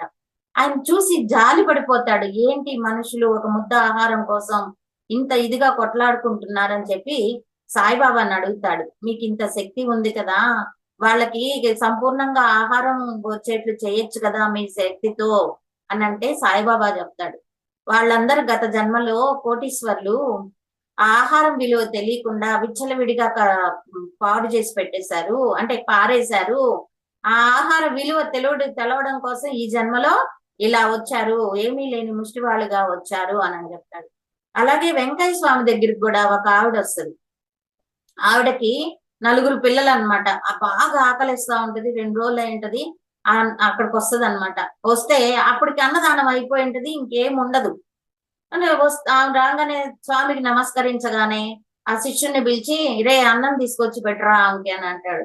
స్వామి అయిపోయింది స్వామి అన్నం అంటే, లేదు పలానా చోట కుండలో కొంచెం ఉంది తీసుకొని రా అని అంటాడు. ఆడికి పోయి చూస్తే నిజంగానే ఉంటది. అది తీసుకొచ్చి ఆవిడకి అలా తట్టలో పెట్టంగానే ఆవిడ తీసి నోట్లో పెట్టుకోపోతా ఉంటది. ఆ 4 పిల్లలు వచ్చి మొత్తం లాక్కొనేస్తారు, మొత్తం తినేస్తారు. ఇంకేం మిగలదనమాట. అక్కడ లోపల అన్నం కూడా ఉండదు. అందుకనే ఏడుస్తా తనలో తాను తిట్టుకుంటా వెళ్ళిపోతా ఉంటది. అప్పుడు ఆ శిష్యుడు అడుగుతాడు, ఎందుకు ఇంకింత కర్మ వచ్చింది, కనీసం కడుపు నిండా అన్నం తినే దిక్కు కూడా లేదు, ఆ బిడ్డలు లాక్కునేశారు అని అంటే ఆయన అప్పుడు చెప్తాడు, ఆమె గత జన్మలో మహారాణి ఉయ్యాల మీద ఊగుతూ పండ్లు ఆహారం ఉయ్యాల మీద తింటూ నీకు కావాలా అని ముందుకు వచ్చినప్పుడు ఒక చెలికత్తెకి నోటి దగ్గర దాకా తీసుకెళ్లేది. ఆ తర్వాత ఆమె నోరు తెరవంగానే వెనక్కి వచ్చేసి తను తినేసేది. అట్లా 4 చెలికత్తెల్ని పెడతానని ఆశ పెట్టి పెట్టకుండా చేసింది. ఆ కర్మ ఈ జన్మకు వచ్చింది. కాబట్టి ఇప్పుడు ఆమె తినబోయే లోపల ఆ 4 పిల్లలు వచ్చి తినేస్తున్నారు. ఆ కర్మ అనుభవిస్తోంది అని అంటే, స్వామి మీరేం చేయలేరా మరి అయితే అంటే, ఆ కర్మ కొసకొచ్చేసింది కాబట్టి ఆ మిగిలిన కొంచెం మనం తీసేసి ఆమెకు ఆహారం అందించవచ్చు అని అంటాడు. స్వామి చెయ్యండి స్వామి, ఆమెను చూస్తే చాలా బాధేస్తుంది అనేసరికి ఆ 10% ఉన్న కర్మను, అంటే కర్మ పరిపక్వం అయిపోయింది, అక్కడ కొద్దిగా పాటి కర్మ ఉంటుంది, ఆ కర్మని స్వామి తీసేసి ఆడికి మళ్ళీ పిలిచి ఆహారం పెడతాడనమాట. అట్లా ఏంటి అంటే, ఏ అవకరాలైతే ఉంటారో వాళ్ళని గాని మనం ఎగతాళి చేస్తే ఆ బాధ అనుభవించడం కోసం మరు జన్మలో ఖచ్చితంగా ఎత్తుతాము. అందుకే వాక్కు చాలా చాలా ఇంపార్టెంట్. ఏం మాట్లాడుతున్నాం, మనసా వాచా కర్మణ అనేది, ఏం ఆలోచిస్తున్నాం, ఏం మాట్లాడుతున్నాం, ఏం చేతలతో చేస్తున్నాం అనేది చాలా చాలా ఇంపార్టెంట్. ముఖ్యంగా ధ్యానులైతే చాలా ఆలోచించి మాట్లాడాలి. ఎందుకు అనంటే వాళ్ళు ధ్యానం చేయక వాక్శుద్ధి పెరుగుతుంది. ఒరే పడతావురా అనంటే వాడు పడిపోయి ఉంటాడు, నువ్వు అన్నావు కాబట్టి వాడు పడ్డాడు. నీకు వాక్శుద్ధి పెరిగింది, నువ్వు అన్నావు కాబట్టి వాడు పడ్డాడు, ఆ కర్మ నీకు అందుతుంది. అందుకనే నోరు ఎలా అంటే అలా పారేసుకోకూడదు. సంతృప్తియే సంతోషానికి మూలము. సంతృప్తియే సంతోషానికి మూలం. ఇక్కడ మనం ఒక చిన్న కథ ఒకటి చెప్పుకుందాము. ఒక ఊర్లో ఒక మంగళవాడు ఉంటాడు. ఆ మంగళవాడు అతను మామూలుగానే హాయిగా జీవనం సాగిస్తూ ఉంటాడు, అందరికి మంగళ పని చేస్తూ జీవనం సాగిస్తూ ఉంటాడు. మంచి పనివంతుడు అనమాట. నీట్ గా షేవింగ్ అది, ఆ తల కటింగ్ అది చేయడం అంతా నీట్ గా, ఘాట్లు ఏం లేకుండా నీట్ గా చేస్తుంటాడు. అట్లట్లా ఆయన గురించి రాజుగారికి తెలుస్తుంది. రాజుగారికి తెలిసి మంచి పనివంతుడు అని తెలిసి రాజుగారు పనిలో పెట్టుకుంటారు. రాజుగారితో పాటు వేరే ఊర్లకు వెళ్ళి కూడా మంగళ పని చేస్తూ ఉంటాడు. ఒక రోజు మంగళ పని చేసి ఇంటికి వస్తూ ఉంటే ఒక చెట్టు కిందకు వచ్చేసరికి ఇట్రా ఇట్రా అని సౌండ్ వినబడుతుంది. ఏందా అని చెప్పి ఆ చెట్టు దగ్గరికి వస్తాడు. చెట్టు దగ్గరికి వస్తే ఆ చెట్టు కింద లంకె బిందులు ఉన్నాయి తీసుకో అని చెప్పి వినబడుతుంది అనమాట. అంతనే అన్ని తవ్వుతాడు. 7 లంకె బిందులు ఉన్నాయి అంటాడు.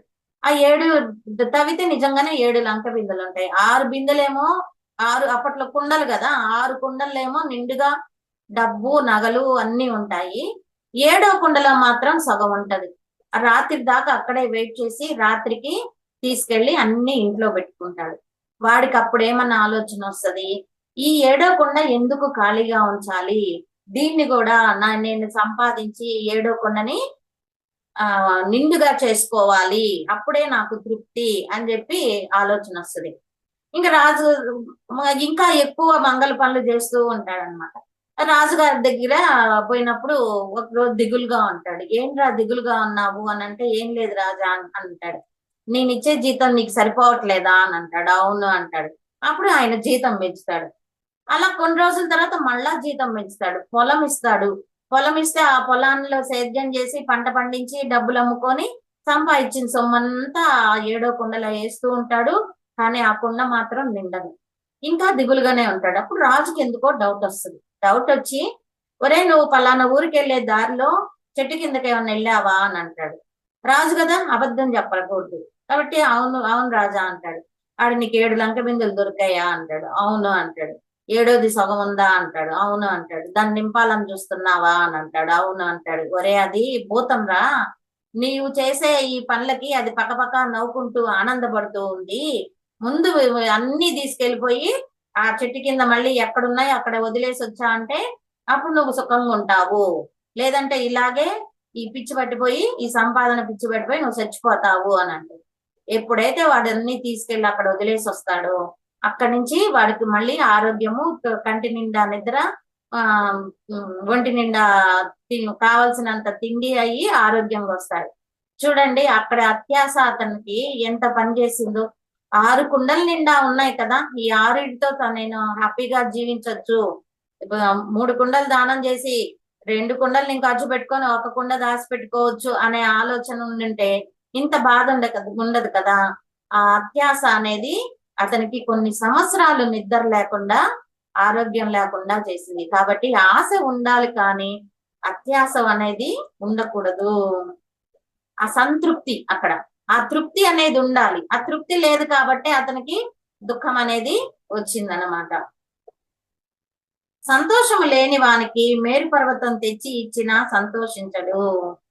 మేరు పర్వతం అంటే మనకి ఉండే పర్వతాల్లో కల్లా మేరు పర్వతం గొప్పది. ఎందుకంటే అక్కడ దాని మీద దేవతలు నివసిస్తూ ఉంటారు అని చెప్తారు. కాబట్టి సంతోషం లేని వాడికి నువ్వు ఏమి ఇచ్చినా కూడా తృప్తి ఉండదు. కోరికలను అదుపులో ఉంచుకున్న వాడే ధన్యజీవి. బుద్ధుడు ఏం చెప్తాడు? దుఃఖానికి కారణం తృష్ణ. అంటే తృష్ణ అంటే కోరికలు. నీ దుఃఖానికి నీ కోరికలే కారణం. కాబట్టి కోరికలను ఎవరైతే అదుపులో పెట్టుకుంటారో, ఉన్న దాంట్లో తృప్తి పొందుతారో అతడే ధన్యజీవి. పరస్త్రీలను తల్లులుగాను, పరుల ధనాన్ని గడ్డిపోచగాను, అన్ని ప్రాణులను ప్రేమతో చూచువాడే జ్ఞాని. పరస్త్రీలను తల్లులుగాను, ఇక్కడ ప్రస్తుతం మనకి ఈ మాట మాత్రం రుచించటంలా ఇప్పుడు యువతకి అదేమంటే కలియుగ ధర్మం అని చెప్తారు. పరుల ధనాన్ని గడ్డిపోచగాను, ఇది కూడా ఎవరు పరుల ధనాన్ని గడ్డిపోచగా తీసుకోవట్లేదు. అంతా నాకే కావాలి, నాది నాకే కావాలి, ఇతరులదంతా నాకే కావాలి అనే వ్యామోహం పెరిగిపోయింది. అన్ని ప్రాణులను ప్రేమతో చూచువాడే జ్ఞాని. అన్ని ప్రాణులను కూడా ప్రేమతో చూడడం అనేది తగ్గిపోయింది. ఏంటి ఉదాహరణ అంటే, ఒక హైదరాబాదులోనే రోజుకి 1000 కేజీల మాంసం, 1000 కేజీల మాంసము, 100 టన్నుల మాంసము అమ్మబడుతుందంట ఒక్క హైదరాబాదులోనే. అంటే ఎన్ని జీవాలని పెంచి పోషించి చంపేస్తున్నారో చూడండి. కుక్కల్ని ప్రేమగా పెంచుకుంటారు, వాటికి చికెన్ మటన్ పెడతారు. అదొక గొప్పగా చెప్పుకుంటారు. ఏంటి, నా కుక్కకి నేను చికెన్ పెట్టాను, మటన్ పెట్టాను అని. అది పాపమవుద్దా పుణ్యమవుద్దా వాళ్ళకే తెలియదు. మనం చెప్పుకుంటాం కదా, చంపేవాడు, అమ్మేవాడు, కొనేవాడు, వండేవాడు, తినేవాడు, 5 మంది ఆ కర్మని అనుభవించాల్సి వస్తుంది. ఒక జంతువుని చంపి తింటే 5 మంది పంచుకుంటారు. కాబట్టి ఇవి 3 ప్రస్తుతం కొంచెం కాదు చాలానే తగ్గాయని చెప్పాలి. పరస్త్రీలను తల్లులుగాను, పరుల ధనాన్ని గడ్డిపోచగాను, అన్ని ప్రాణులను ప్రేమతో చూచేవాడే జ్ఞాని. జ్ఞానంతో ఉన్నవాడు ఈ చెడ్డ పనులేమి చెయ్యడు. లభించని వాటి గురించి దిగులు చెందక, లభించిన వాటికి పొంగిపోక, లాభ నష్టాలను, సుఖ దుఃఖాలు, జయాపజయాలను సమభావంతో స్వీకరించగలవాడే ధన్యుడు. అతని జీవితం ఆదర్శప్రాయం. లభించని వాటి గురించి దిగులు చెందక, కొన్ని మనం అనుకున్నా నెరవేరవు. ఎందుకంటే మనం లైఫ్ స్కెచ్లు అక్కడ వేసుకొచ్చుకున్నాం, నేను ఇదిగో ఇంత స్థితిలో మాత్రమే ఉండాలి అని. చాలా మంది మేడం నాకు ఎక్కువ డబ్బు రావాలని రాసివ్వండి మేడం అని అడుగుతుంటారు సంకల్పం. నేను ఒకటే చెప్తా, ఎగిరెగిరి దంచినా అదే పిండి, నింపాదిగా దంచినా అదే పిండి. నువ్వు పైన స్కెచ్ లో రాసుకొచ్చావు, నువ్వు అనుకోగానే ఇక్కడ రాదు డబ్బు. ఎప్పుడు వస్తుంది? నువ్వు మళ్ళీ ఆ స్కెచ్ లో ఏమైతే రాసుకున్నావో దాన్ని చెరిపేసి నువ్వు మళ్ళీ కొత్తగా దాన్ని రాసుకుంటే, అంటే అంత ధ్యానం చేయాలి. మనం లైఫ్ స్కెచ్ ఎక్కడ వేసుకుంటాం? ఆస్ట్రల్ వరల్డ్ లో వేసుకుంటాం. ఆత్మ భూమికి మీదకి వచ్చే ముందు వేసుకుంటాం. అక్కడ ఏదైతే వేసుకున్నామో అదే జరుగుతుంది. ఆ వేసుకున్న దాన్ని తొలగించేవాడెవరు? నువ్వే. ఎప్పుడు? నువ్వు సంపూర్ణమైన జ్ఞానంతో ఉంటే. ఆ ఎనర్జీ లెవెల్ అందుకుంటే. ఆ ఎనర్జీ లెవెల్ ఎందుకు అందుకొని అక్కడికి వెళ్ళి చూసావనుకో, నీకు అక్కడంతా తప్పేం కనిపించదు. అంతా కరెక్ట్ గానే ఉంటది. నేను ఇంక మార్చుకోవాల్సిన అవసరం లేదు అనేది నీకు ఎప్పుడు తెలుస్తుంది? ఆధ్యాత్మికంగా ఎదిగినప్పుడు తెలుస్తుంది. ఎదగనప్పుడు, అజ్ఞానంలో ఉన్నప్పుడు అవి కావాలి, ఇవి కావాలి అని విపరీతమైన కోరికలు. ప్రస్తుతం అయితే జనాలకి విపరీతమైన కోరికలు. వాటి గురించి కూడా వస్తుంది తర్వాత. కాబట్టి లభించిన వాటి గురించి దిగులు చెందక, లభించిన వాటికి పొంగిపోక, నాకంత వచ్చేసి ఇంత వచ్చేసింది, నాదంత అదృష్టం, ఇంత అదృష్టం అని మీరు ఇతరుల ముందు చెప్పారనుకోండి, ఒకవేళ వాడికి లేని వాడవుతాడనుకోండి, వాడిని కించపరిచినట్టుంటది. అందుకే పొంగిపోక, లాభ నష్టాలు, సుఖ దుఃఖాలు, జయాపజయాలు సమభావంతో స్వీకరించే వాడే అతని జీవితం ఆదర్శప్రాయం. ఇవన్నీ చెప్పుకున్నంత తేలిక కాదు. జన్మలు పట్టొచ్చు, కానీ సాధన బాగా చేసి ఈ జన్మలోనే ఆ ఉన్నత స్థితికి వెళ్ళే అవకాశం కూడా మన చేతల్లోనే ఉంది. పెద్దలకు, జ్ఞానులకు, గురువులకు ఎల్లప్పుడూ నమస్కరించే వ్యక్తికి ఆయువు, విద్య, కీర్తి, బలము చేకూరును. పెద్దలకు, జ్ఞానులకు, గురువులకు ఎల్లప్పుడూ నమస్కరించే వ్యక్తికి ఏమేమి వస్తాయి? ఆయువు, విద్య, కీర్తి, బలము వస్తాయి. మరి ఇవన్నీ నిజంగానే వస్తాయా? వాళ్ళు దీవించగానే అన్ని వస్తాయా అంటే, సరి అయిన వాళ్ళు సరిగ్గా దీవిస్తే ఆ ఎనర్జీ మనకు వస్తుంది. సరి అయిన వాళ్ళు అండర్లైన్. అందరు గురువులు సరి అయిన వాళ్ళు కాదు.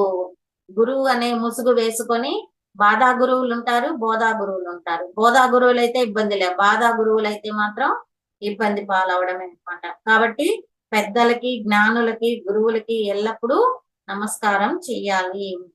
ఎవరినైనా యాచించవలసి వచ్చినా, ఎవరికైనా లేదని చెప్పవలసి వచ్చినా మహాత్ములు చాలా బాధకు లోనవుతారు.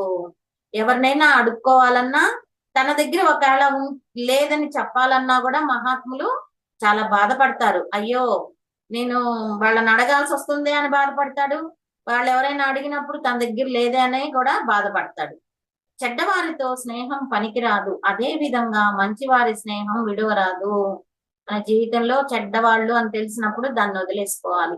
లేదంటే వాళ్ళతో పాటు మనల్ని కూడా చెడ్డవాళ్ళ కింద ఈ లోకం జమగట్టేస్తుంది. అందుకని ఏంటంటే చెడ్డవాళ్ళని వదిలేసుకోవాలి, మంచి వాళ్ళని విడిచిపెట్టకూడదు. మానవుడు ఎల్లవేళలా పుణ్యకార్యములే చేయుచుండవలెను. ఎప్పుడు మంచి పనులే చేస్తూ ఉండాలి. ఎందుకు? మంచి చేస్తేనే మంచి వస్తుంది, చెడ్డ చేస్తే చెడ్డ వస్తుంది. కాబట్టి మంచి చేయడానికే ఇష్టం చూపించాలి.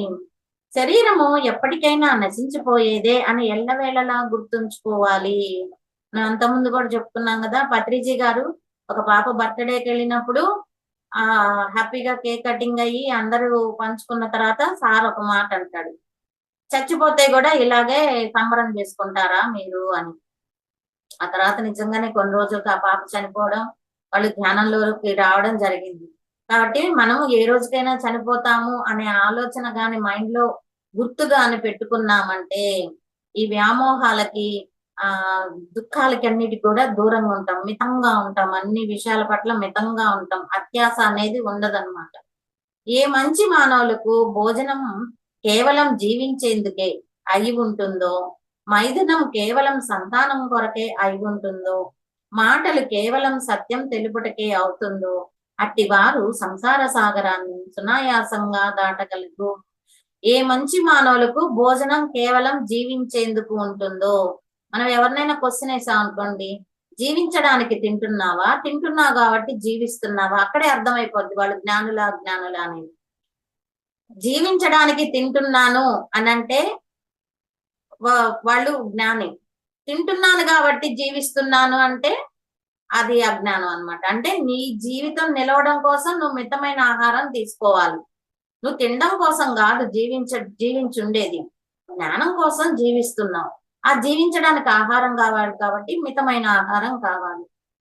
మైథునం కేవలం సంతానం కొరకే అయి ఉంటుందో, పూర్వకాలం ఏంటంటే బిడ్డల కొరకు మాత్రమే భార్యాభర్తలు కలిసేవాళ్ళు. ఆ తర్వాత ఆ బంధాన్ని వదిలేసేవాళ్ళు అనమాట. ఇంకా అక్కడి నుంచి దైవ కార్యాల వైపు మళ్ళేవాళ్ళు. మనకి ఒక యోగి ఆత్మ కథలో యోగానంద కూడా అదే చెప్తారు. మా అమ్మగారు చెప్పారు, నేను పుట్టిన తర్వాత ఇంకా మా నాన్న మా అమ్మ కలిసిందే లేదని బహిరంగంగానే ఆయన బుక్కులో ఆ వాక్యం రాస్తాడనమాట. అప్పటి రోజుల్లో అలాగే ఉండేది. మాటలు కేవలం సత్యం తెలుపుటకే అవుతుందో అంటే మన మాటలు ఎప్పుడు కూడా సత్యంనే పలకాలి, అబద్ధాలు చెప్పకూడదు. అట్టి వారు సంసార సాగరాన్ని సునాయాసంగా దాటగలరు. అంటే వాళ్ళకి ఇంకా ఎక్స్ట్రా కోరికలు ఏం లేవు. జీవించడం కోసం తింటున్నారు, బిడ్డల కోసం కలుస్తున్నారు, మాటలు అన్ని సత్యమే మాట్లాడుతున్నారు కాబట్టి జీవితాన్ని సునాశయంగా దాటేస్తారు. క్షమం అనే ఆయుధం ఏ మానవులో ఉందో అతనిని ఏ దుర్జనుడు ఏమీ చేయలేడు. క్షమించే గుణం ఎప్పుడైతే నీ దగ్గర ఉంటుందో అతనిని ఎవరు ఏమీ చేయలేరు. తన వద్ద తనకు సరిపడినంత ధనం ఉంటేనే ఇతరులకు దానం చేస్తానని అనడం సరైనది కాదు. ఏలననగా ఎంత కోటీశ్వరుడైనా తన కోరుకున్నంత ధనం తన వద్ద ఉండదు. కొంతమంది చెప్తూ ఉంటారు, నా దగ్గర ఇప్పుడు డబ్బు లేదు, నాకు డబ్బు వచ్చాక దానం చేస్తాను అని.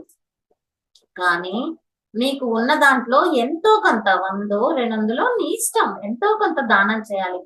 నీకు డబ్బు వచ్చాక దానం చేస్తా అంటే అప్పుడు నీ బుద్ధి మారిపోవచ్చు. కాబట్టి ఎప్పుడు అనిపిస్తే అప్పుడు నువ్వు దానానికి సిద్ధంగా ఉండాలి.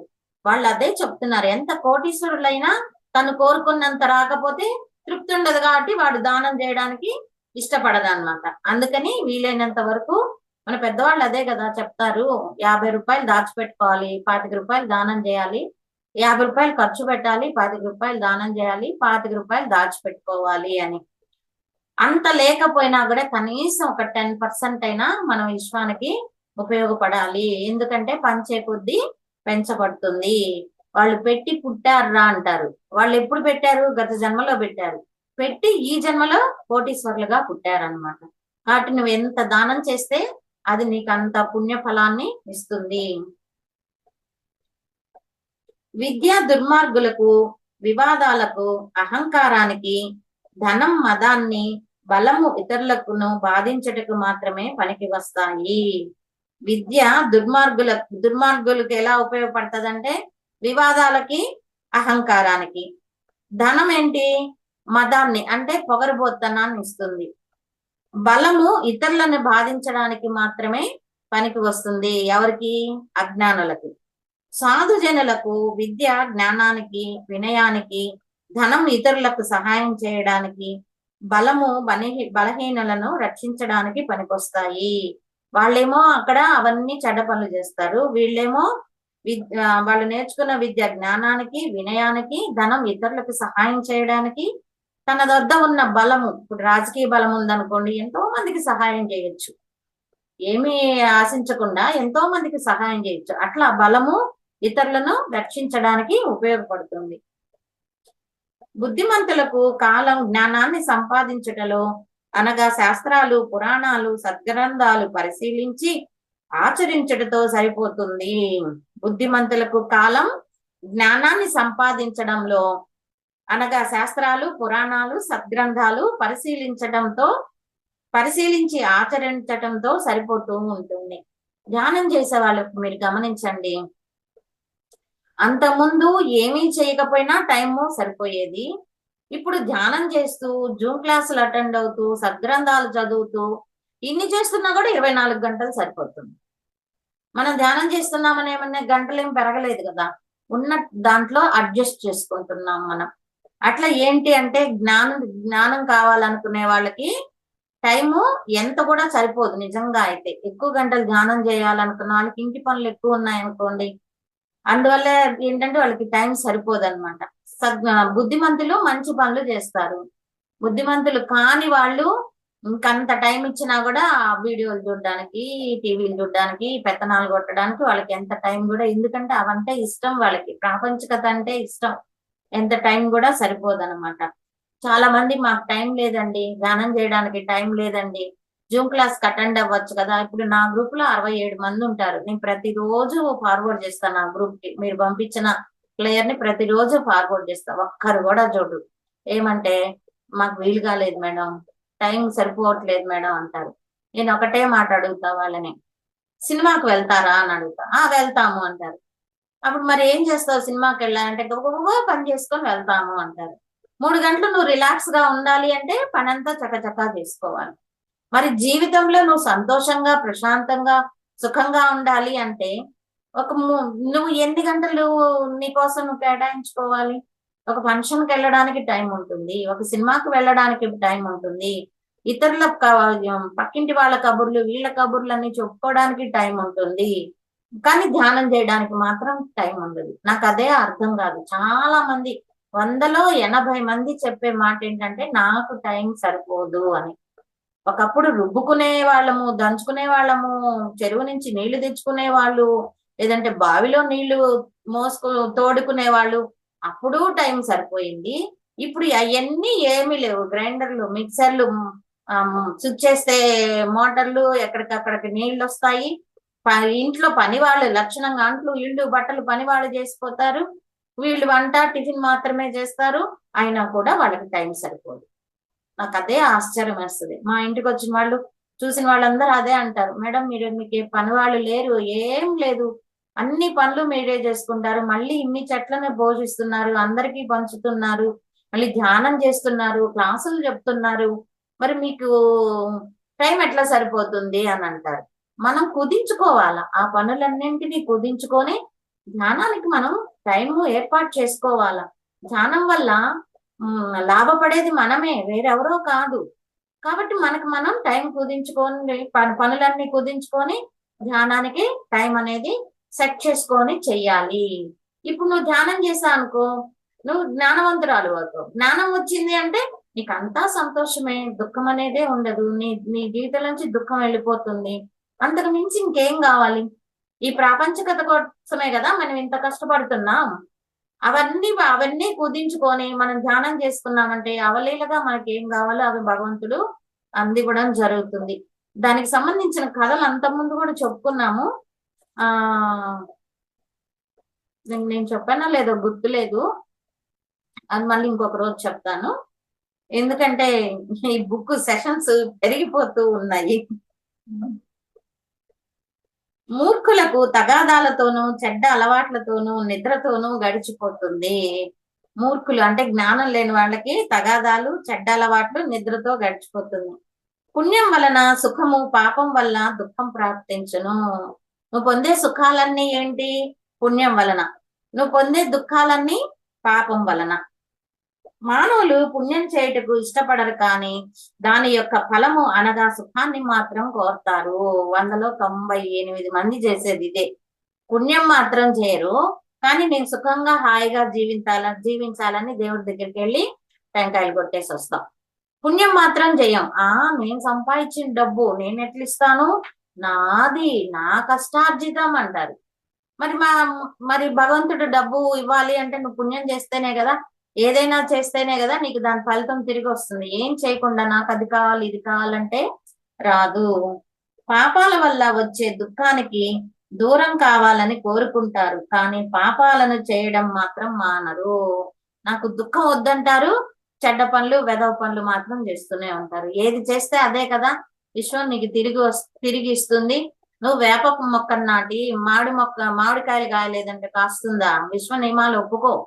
ప్రకృతి నియమాలు అనేటివి కొన్ని ఉన్నాయి. ఈ భూమిని తయారు చేసేటప్పుడు ప్రకృతి నియమాలు అనేటివి పెట్టారు. కాబట్టి ప్రకృతి దానికి అనుగుణంగానే నడుస్తుంది. ఒక మహానుభావులైతే వేప చెట్టుకి మామిడి పండ్లు గాయించగలడు, కానీ మనలాంటి వాళ్ళకి అది సాధ్యం కాదు. కాబట్టి పాపాల వచ్చే దుఃఖానికి దూరం కావాలని కోరుకుంటారు, కానీ చెడ్డ పనులు చేయడం మాత్రం మానరు. గతంలో చేసే పాపాలే ఇప్పుడు రోగాలు, కష్టాల రూపంలో ప్రత్యక్షమై బాధిస్తూ ఉంటాయి. గడిచిపోయిన దాని గురించి, జరగబోయే దాని గురించి ఆలోచించి కాలాన్ని వృధా చేయకూడదు. చాలా మంది ఉప్పల మీటింగ్ అంటాం మనం, ఇళ్ళ దగ్గర వాళ్ళ మాటలు.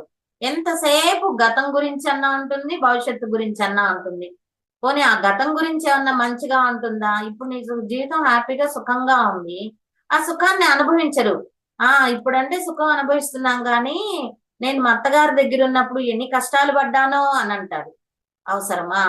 ఉన్న సుఖం పోయా, అనుభవించాల్సిన సుఖం అంతా పోయి ఆ దుఃఖాన్ని తెచ్చిపెట్టుకుంటున్నావు పక్కన. అవసరం లేదు కదా. అందుకే గతాన్ని తలుచుకోదలిస్తే గతంలో జరిగిన సుఖాన్ని గుర్తు చేసుకోండి. అంతేకాకుండా ఆ దుఃఖం యొక్క సారాన్ని తీసుకోండి. ఆ సారం తీసుకొని దాన్ని ఎలా మలుచుకోవాలో చూసుకోండి. వాళ్ళు చేసే పనులు ఇవే అన్నమాట. గడిచిపోయిన దాని గురించి, జరగబోయే దాని గురించి ఆలోచించి కాలాన్ని వృధా చేసుకోకూడదు. సేవకులు చేసిన సేవను మర్చిపోరాదు. వారికి తగిన ప్రతిఫలం, బహుమతులు లేదా మంచి మాటలు మెచ్చుకోవడం చేయాలి. సేవకులు మన పని వాళ్ళు ఉంటారు కదా, వాళ్ళని మరీ కీతాగా చూడకూడదు, వాళ్ళని తిట్టకూడదు. అలాగే వాళ్ళు చేసిన పనికి తగినంత జీతం కూడా ఇవ్వాలి. ఇవ్వలేదనుకోండి, మరి జన్మలో ఏమవుతుంది, మనం సేవకులుగా పుట్టాల్సి వస్తుంది. కాబట్టి ఎవరైనా పీనాసి వాళ్ళు ఉంటే పని వాళ్ళ దగ్గర దయచేసి ఆ అభిప్రాయాలు మార్చుకోండి. మీరు ఎక్స్ట్రా ఇవ్వళ్ళ, వాళ్ళు చేసిన పనికి తగినంత ఇవ్వండి. వాళ్ళని చక్కగా మంచి పని చేసుకోరండి. ఒక మెచ్చుకోలు, ఒకరిని మెచ్చుకున్నాం అనుకో, నీ మనసు హ్యాపీగా ఫీల్ అవుతుంది, వాళ్ళ మనసు హ్యాపీగా ఫీల్ అవుతుంది. కాబట్టి మనకు ఆనందాన్ని ఇచ్చే పనులు చేయాలి. వాళ్ళని తిట్టినంత మాత్రం నా తిట్లన్నీ ఎవరి దగ్గరికి వస్తాయి, మన నారాలోకే వస్తాయి. కాబట్టి సేవకులకి ఇవ్వవలసిన పారితోషికం ఇవ్వండి. అలాగే మంచిగా పనిచేస్తే మెచ్చుకోండి. గుణవంతుడు తన గొప్పను, శక్తిని, తన వద్ద దాచిన రహస్యాలను, తను ఇతరులకు చేసిన మేలు గురించి డంబముగా చెప్పడు. గుణవంతుడు తన దగ్గర ఉన్న శక్తిని చెప్పడు, తన దగ్గర దాచిన రహస్యాలు చెప్పడు, ఇతరులకు చేసిన మేలు కూడా చెప్పడు. కానీ ఇక్కడ ధ్యానంలో మాత్రం ఇతరులకి మనం ఏదైనా సంకల్పం చేసి వాళ్ళు సక్సెస్ అయితే వీళ్ళకి అది ఉత్తేజకరంగా ఉంటుంది, ప్రోత్సాహకరంగా ఉంటుందని చెప్పాల్సి వస్తుంది. ఇదిగో పలానా వాళ్ళు వచ్చారు, పలానా సమస్యతో వచ్చారు, వాళ్ళు సక్సెస్ అయ్యారు. విశ్వంలో అందరూ భగవంతుడికి సమానమే, వాళ్ళు సక్సెస్ అయ్యారు, నువ్వు కూడా భగవంతుడికి సమానమే. కాబట్టి నువ్వు కూడా మనసు పెట్టి ధ్యాస పెట్టి ధ్యానం చేసి సక్సెస్ అవ్వు అని ఉదాహరణగా చెప్పాల్సి వస్తుంది. అక్కడ తప్పనిసరిగా చెప్పాల్సి వస్తుంది అనమాట. అంటే ఇన్స్పిరేషన్ కోసం. ఆ ఇన్స్పిరేషన్ లేదనుకోండి, మనం ఎంత సబ్జెక్ట్ ఇచ్చినా కూడా అంత ఎక్కదు. వేరే వాళ్ళు సక్సెస్ అయ్యారు అంటే అప్పుడు వాళ్ళకి ఆ స్పోర్టివ్నెస్ అనేది వస్తుందన్నమాట. పరులకు సాయపడటం పుణ్యం, కానీ పరులకు అపకారం చేయట పాపము. ఇతరులకు నువ్వు సహాయం చేస్తే పుణ్యం, అపకారం చేస్తే పాపం. నువ్వు పుణ్యం చేసినా చేయకపోయినా అపకారం మాత్రం చేయొద్దు అని మనకి పెద్దవాళ్ళు చెప్తారు. మానవునికి తల్లి సత్యమే, తండ్రి జ్ఞానమే, సోదరుడు ధర్మమే, మిత్రుడు దయే, భార్య శాంతయే, పుత్రుడు క్షమమే. ఈ 6 ఆప్త బంధువులు. అంటే 2 విధాలుగా చూసుకున్నారు. తల్లి, తండ్రి, సోదరుడు, మిత్రుడు, భార్య, పుత్రుడు, ఇవన్నీ ఆప్త బంధువులు. అలాగే నీ దగ్గర ఏమేమి ఉండాలి, సత్యము, జ్ఞానము, ధర్మము, దయ, శాంతము, క్షమము, ఈ 6 కూడా ఉండాలి. అంటే అటు ప్రాపంచికంగా అవి ఉండాలి, ఆధ్యాత్మికంగా ఇవి ఉండాలి. మానవుడు సత్యాన్నే పలకాలి. తను చెప్పేది సత్యమైనప్పటికీ ఇతరులకు ఇష్టపడకపోతే వారికి సత్యం చెప్పవద్దు. అలాగని వాళ్ళ ప్రీతి కోసం అసత్యం ఎప్పుడు పలకరాదు. మనం ఎప్పుడు సత్యమే పలకాలి. ఒకవేళ మనం చెప్పే సత్యం ఇతరులకు ఇష్టం లేకపోతే వాళ్ళ ప్రీతి కోసం నువ్వు అబద్ధం చెప్పద్దు. ఒకవేళ నువ్వు చెప్పకపోతే గమ్ముగా అక్కడి నుంచి వెళ్ళిపో. దీన్ని రీసెంట్ గా ఒక ఆమెతో ఇదే అన్నాను నేను. మేము ఎప్పుడు చెట్లు వేస్తున్నా కూడా వచ్చి ఇప్పుడు బతకతాయా అని అంటది ఆవిడ. అంతే. వాళ్ళకి అంటే నేను చెట్లు వేసుకుంటూ చుట్టుపక్కల వాళ్ళకి అడుగుతాను అనమాట, మీకు కావాలా అంటే. అంటే గింజలు కొనుక్కొని వచ్చి నారేస్తాను, అవి తీసి మళ్ళీ వేరే చోట్ల వేస్తాను కదా. వేసేటప్పుడు ఆ వీధిలో అందరిని అడుగుతాను, మీకు ఏమన్నా కావాలా అని. వాళ్ళు కావాలంటే ఇస్తా. ఒక ఆమె అది పనిగా వచ్చి నెగిటివ్ మాటలు మాట్లాడుతుంది. నేను ఇంట్లో 14 ఏళ్ళు అయితే ఎప్పుడు నేను నోరెత్తలా, అంటే అన్నారులే అని గమ్ముగైపోయి. మొన్న టమాటా చెట్లు వేసుకుంటే అది పనిమాల వచ్చి ఎండలకి బతుకుతాయా అనింది. నాకు కోపం వచ్చేసింది. మామూలుగా అయితే కోపం పడకూడదు, కానీ ఒకసారి మనం గాని గట్టిగా చెప్పామంటే ఇంకోసారి ఆ మాటలు అనకుండా అంటారు. నేను అప్పుడు అన్నాను, అక్క ఎప్పుడు వచ్చినా కూడా నెగిటివ్ వే మాట్లాడతావు, నువ్వు ఎందుకు పాజిటివ్ గా మాట్లాడవు? ఇప్పుడు నీకేం నష్టం మేము వేసుకుంటే? మేమేదో ఆశ కొద్దీ వేసుకుంటున్నాం, బతుకుతాయి, కాయలు కాస్తాయి, పండ్లు అవుతాయి, మేము తింటూ 10 మందికి పెట్టచ్చు అనే ఆశతో మేము వేసుకుంటూ ఉంటే మీరు ఎందుకు వచ్చి నెగిటివ్ మాట్లాడతారు అని అన్నాను. అంతే, ఆడిపోయింది. అందరికీ చెప్పింది నా మీద, ఏం పర్లా, ఎండు కూడిపోతే ఏడుస్తామా, బాధపడతామా, ఇట్లాంటివన్నీ ఎప్పుడో దాటేశాను. ఎప్పుడైతే మా గురువు గారు పరిచయం అయ్యారో, మనం ఎలా జీవించాలో చెప్పారో, ఎక్కడ ఎలా మాట్లాడాలి, ఎలా చేయాలి, ఎలా జీవించాలో చెప్పారో, ఇవన్నీ పూచిక పుల్లతో సమానం నాకు. ఇంకంతే, అందరికీ చెప్పింది. చెప్పుకొని నాకేం నష్టం లేదు, నా వల్ల తప్పు లేదు. కాబట్టి ఆ తిట్లన్నీ నాకేం తగలవు. నా ఆరా చూస్తాయి, నేరుగా వెళ్ళి ఆడ ఆరాలోనే కూర్చుంటాయి. కానీ ఆ గోరింటాకు అందరికి ఇస్తూ అక్క నీకు ఇచ్చేదా అన్న. అప్పుడు ముఖం ఒక 10 రోజుల తర్వాత ముఖంలో నవ్వు కనిపించింది. అప్పుడు దాకా నన్ను చూస్తే చిట్టెడేస్తే పుట్టెడేగుతున్నట్లుగా ఉంది. దానివల్ల ఎవరికి నష్టం? తనకే నష్టం. ఆ ఎమోషన్ ని మోస్తున్నంత కాలం తనకి బాధ దుఃఖంగా ఉంటుంది. ఆ క్షణం అన్నాను, నిజమే కదా ఈ అమ్మాయి చెప్పింది అని రియలైజ్ అయితే అక్కడికి అయిపోయి ఆ ఇద్దరం హ్యాపీగా అయిపోతాం. రియలైజ్ కాలేదనుకోండి, తనే మళ్ళీ బాధపడుతూ ఉంటుంది. ఇంకొకసారి ధైర్యం చేసి నెగిటివ్ మాట్లాడదు. నా ముందు ధైర్యం చేసి నెగిటివ్ మాట్లాడు.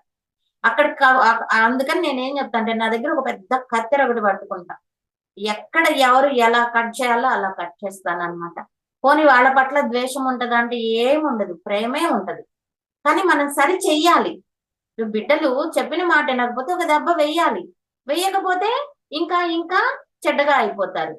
కాబట్టి అక్కడ దెబ్బ వేయడం కరెక్ట్ అన్నమాట. అలాగే నెగిటివ్ మాట్లాడే వాళ్ళని కూడా మనం సరి చెయ్యాలి. ఎందుకంటే వాళ్ళ ఇంటికాడ కూర్చుంటే మనమేం పోము. మన ఇంటి వాకిటికి వచ్చి మాట్లాడింది కాబట్టి నేను అక్కడ ఖండించడం జరిగిందన్నమాట. అంటే చూడండి, ఆ జ్ఞానం అనేది ఎప్పుడు ఎలా ప్రవర్తించాలో మనకి అందజేస్తూ ఉంటుంది. ఈ పేజీలో ఇంకొక 3 పాయింట్స్ ఉన్నాయి.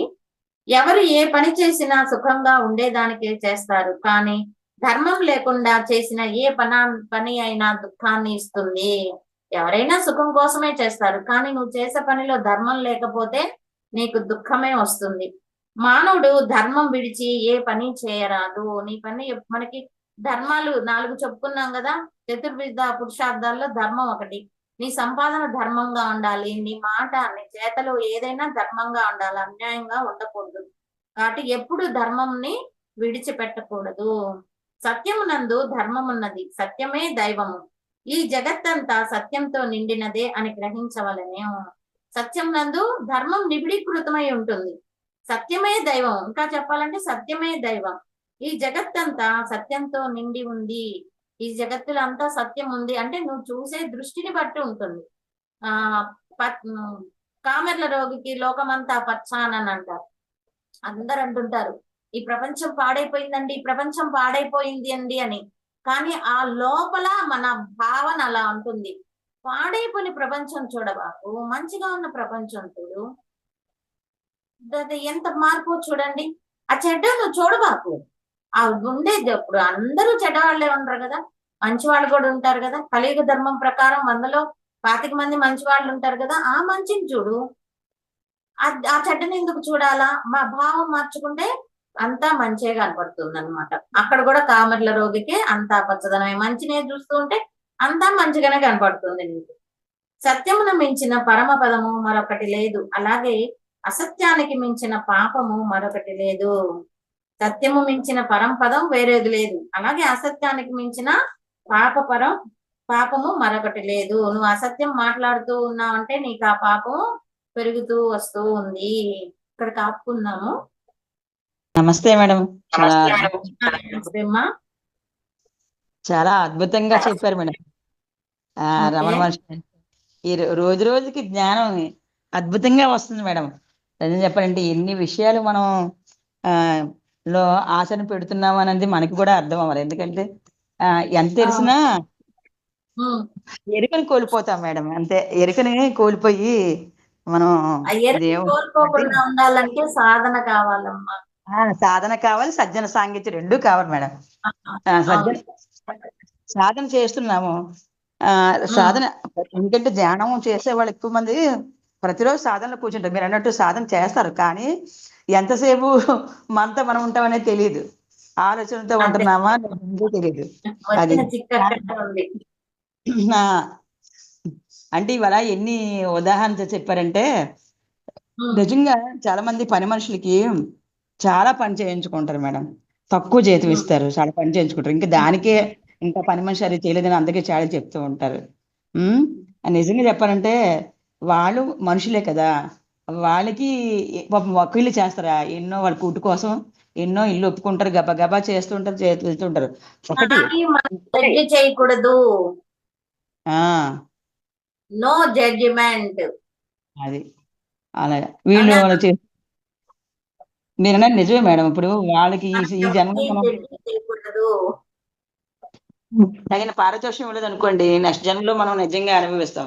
మీరు అన్నట్టు బాబా వారు ఆ ఎంగిలాకులు తింటున్న వాళ్ళ కోసం అది ఆయన ఏం చెప్పారు, గత జన్మలో వాళ్ళు ఏమీ ఇవ్వక గాని ఈ జన్మలో వాళ్ళు అడుక్కున్న వాళ్ళుగా పుట్టారు. నిజంగా ఇవన్నీ మీకు మనం చేస్తే తిరిగి మనతో అదే వస్తుందనే ఫలితాన్ని అవును. అది అది మందికి ప్రకృతి నియమాలలో అవి ఒకటన్నమాట. అవును మేడం. ప్రకృతి నియమాలలో నువ్వు ప్రకృతికి ఏదైతే ఇస్తావో అదే వస్తుంది. పంచే కొద్దీ పెంచబడుతుంది. 9 నియమాలు ఉన్నాయి ప్రకృతి నియమాలు. వాటిట్లో అదొకటన్నమాట. అవును మేడం.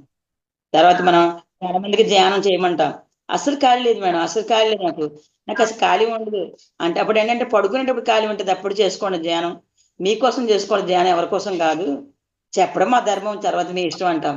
నిజంగా అది వాళ్ళకి ధ్యానం అంటే ఏదో అనుకుంటారు, కానీ ధ్యానం అంటే భగవంతు అనుసంధానం అని వాళ్ళకి అర్థం కావట్లేదు. మళ్ళీ గుళ్ళకి వెళ్తారు, పూజలు చేస్తారు, వాటికి ఇట్లా స్నానాలు చేసి దీపాలు పెట్టుకొని ధూపాలు పెట్టుకొని 2-3 గంటలు కేటాయిస్తారు. కానీ ధ్యానానికి అమ్మ ఒక అరగంట. అంటే భగవంతునితో అనుసంధానం కాదమ్మా. భగవంతుడి ప్రసక్తే రాదు అసలు. ఆ ధ్యానం అంటే నీతో నువ్వు ఉండడం, నీ ఆత్మతో నువ్వు అనుసంధానం అవడం. మరి భగవంతుడికి ధ్యానానికి అస్సలు సంబంధం లేదు. మరి భగవంతుడు అంటే మనమే కదా మేడం. అంటే వాళ్ళకి తెలియ చెప్పాలంటే మనం ఎప్పుడు తెలుసుకుంటాము భగవంతుడు అంటే మనం ఎప్పుడు తెలుసుకుంటాం? బిగినింగ్ లో తెలియదు కదా. అందుకే వాళ్ళు చెప్పాలంటే ఏమనుకుంటామంటే భగవంతుడితో అనుసంధానం అవ్వడం ధ్యానం అని చెప్తారు. అందుకే కొత్తగా ఆ మాట వాళ్ళు అసలు చెప్పకూడదు. అది కరెక్ట్ కాదు అసలు. ఆ మాట చెప్పకూడదు. ఇప్పుడు అవునండి రమణ వాళ్ళ మహర్షి అంత చెప్పారు కదా. ఎక్కడ భగవంతుడు అనే ప్రస్తావన తీసుకొచ్చాడా రమణ మహర్షి గారు? తేలేదు. ఆత్మ అప్పుడు ఆయన ఆత్మతత్వంతో చెప్పారు. ఆత్మ మనం జ్ఞానం, అనుభూతి, అనుభవం. ఉమ్, భగవంతుడికి ధ్యానానికి సంబంధం లేదు. అవును మేడం, మీరు అన్నది అది కరెక్టే, అది మనం మనకు కూడా తెలుసు. మనం సాధన చేయగా చేయగా మనలో అజ్ఞానం నశించి మనమే భగవంతుడిగా మారతామే కానీ భగవంతుడితో అనుసంధానం పెట్టుకునేది భక్తుడు, ధ్యానం కాదు. మరి ఆ భక్తులకి దేవుడు ఆ, ఎక్కడున్నాడు, దేవుడు ఎక్కడున్నాడు ఇస్తే కదా, నీలోనే ఉన్నాడు దేవుడు. దేవుళ్ళడినా నువ్వు ధ్యానం. దొరకని వాడే దేవుడు. అవును. ఎతికిన ఇల్లే వాళ్ళు నువ్వు దేవుడు. నమ్మదు. పత్రిసారి ఏమంటారు, దేవుడు దేవుడు ఎతికిన వాడే దేవుడు అంటారు. వాళ్ళకి అట్లా. తెలియదు మా. అంటే వాళ్ళకి పెద్దవాళ్ళు ఏది నేర్పిస్తారో అదే కదా ఫాలో అవుతారు. అవును మేడం. వాళ్ళకి తెలీదు అంతే, ఇంకేం లేదు. తెలుసుకుంటారు ఏదో ఒక రోజుకి. అందుకే ఇప్పుడు అందుకే మనం మనం కూడా చెప్తాం. ఇన్నేళ్ళు మనం కూడా తెలియక ఆ అజ్ఞానంలోనే కదా ఉన్నాము. ఎవరైనా అంతే మేడం, అజ్ఞానంతో ఉన్న మరి వాళ్ళకి అందుకని జ్ఞానం ఏంటంటే నో ఉంటాం. జడ్జిమెంట్. అవును మేడం. అది అలాగా. అంటే ఇప్పుడు ప్రతిదీ ఉదాహరణ చెప్పాలంటే మనం నిజంగా మనం అనుకుంటే జరుగుతుంది.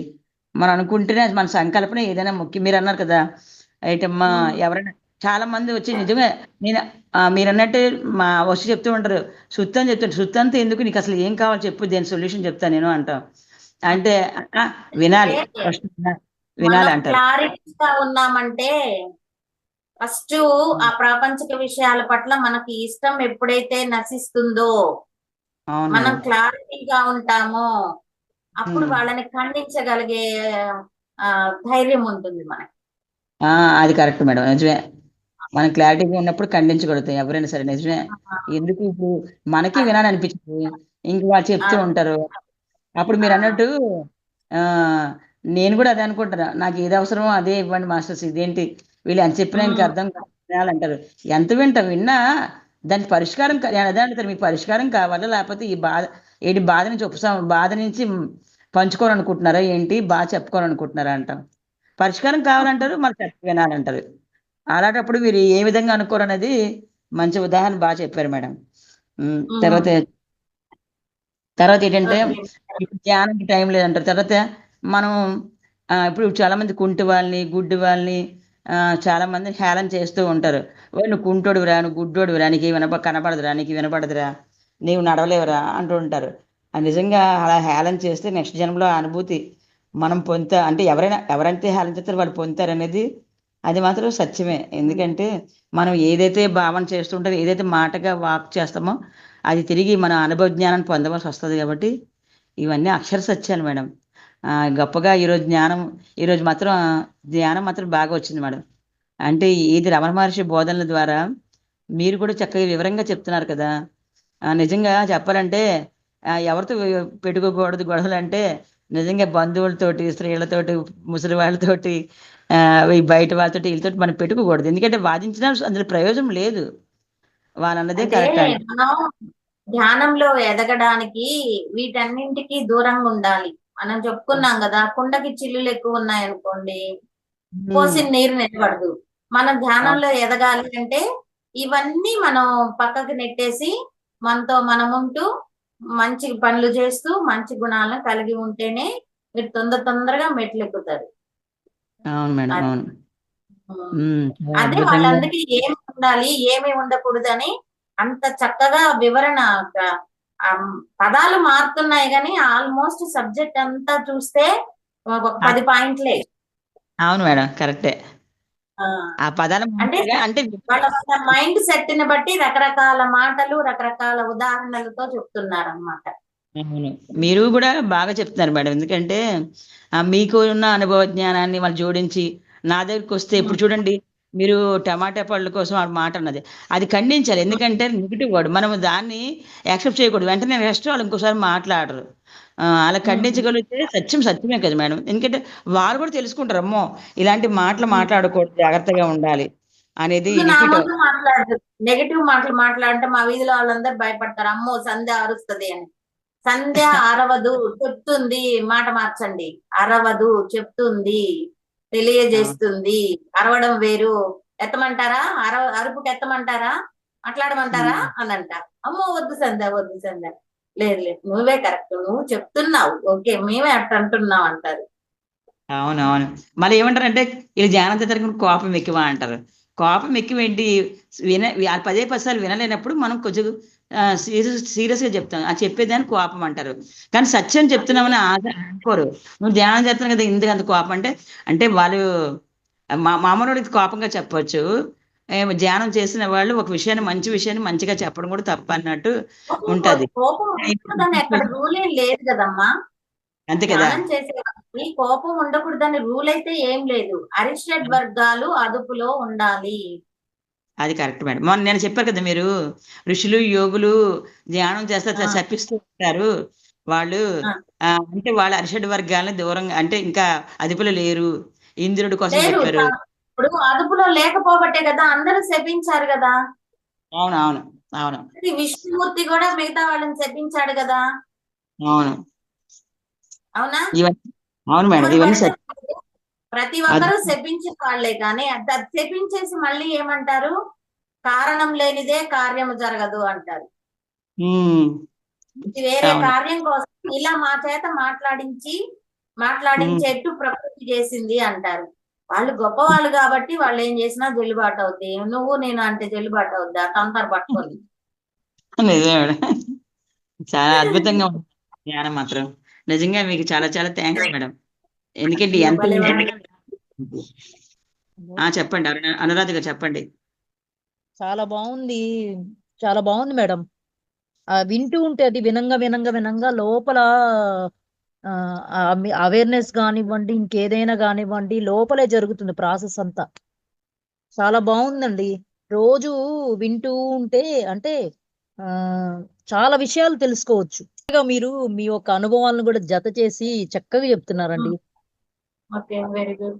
యూట్యూబ్ లో పెడతాము, ఎంతో మందికి ఉపయోగపడతాయి. అర్థమైంది. ఇప్పుడు నేను టిఎంసీ ఛానల్ కి ఇచ్చినప్పుడు చాలా మంది నాకు చెప్పింది ఏంటంటే, డిప్రెషన్ లో ఉన్న వాళ్ళు, మేము యూట్యూబ్ లో ఏయో ఒకటి చూస్తూ ఉంటామండి, మీ మీది వస్తుంది, ఆ ఏముందిలే ఈ పిఎంసి వాళ్ళు అయ్యి ఏం లేకపోయినా ఏదో ఒకటి చెప్తా ఉంటారని చెప్పి మేము స్క్రోల్ చేసేస్తాము. కానీ మళ్ళీ మళ్ళీ ఒక 4-5 సార్లు వస్తుంది. ఇన్ని సార్లు ఇదే వస్తుంది అంటే నేను తెలుసుకోవాల్సింది ఏదో ఉంది, నా సమస్యకు సంబంధించి ఏదైనా పరిష్కారం దొరుకుతుందేమో అని చూసాము. మీరు చెప్పిన అనుభవాలు అయితే, మీరు చెప్పిన విధానం అయితే బాగా నచ్చింది. పైగా ఫోన్ నెంబర్ ఇచ్చారు కాబట్టి మేము ఫోన్ చేస్తున్నాం మేడం, మా సమస్య ఇది, దీనికి ఎలా మేము పరిష్కరించుకోవాలి. కొంతమంది మీరే చేయండి కూర్చొని ధ్యానం చేసి అని చెప్పిన వాళ్ళు కూడా ఉన్నారు. నేను చెప్పా, సరే నేను అన్నం తింటాను మానేయమ్మా అని చెప్తా. అదేంటి మేడం అంటారు.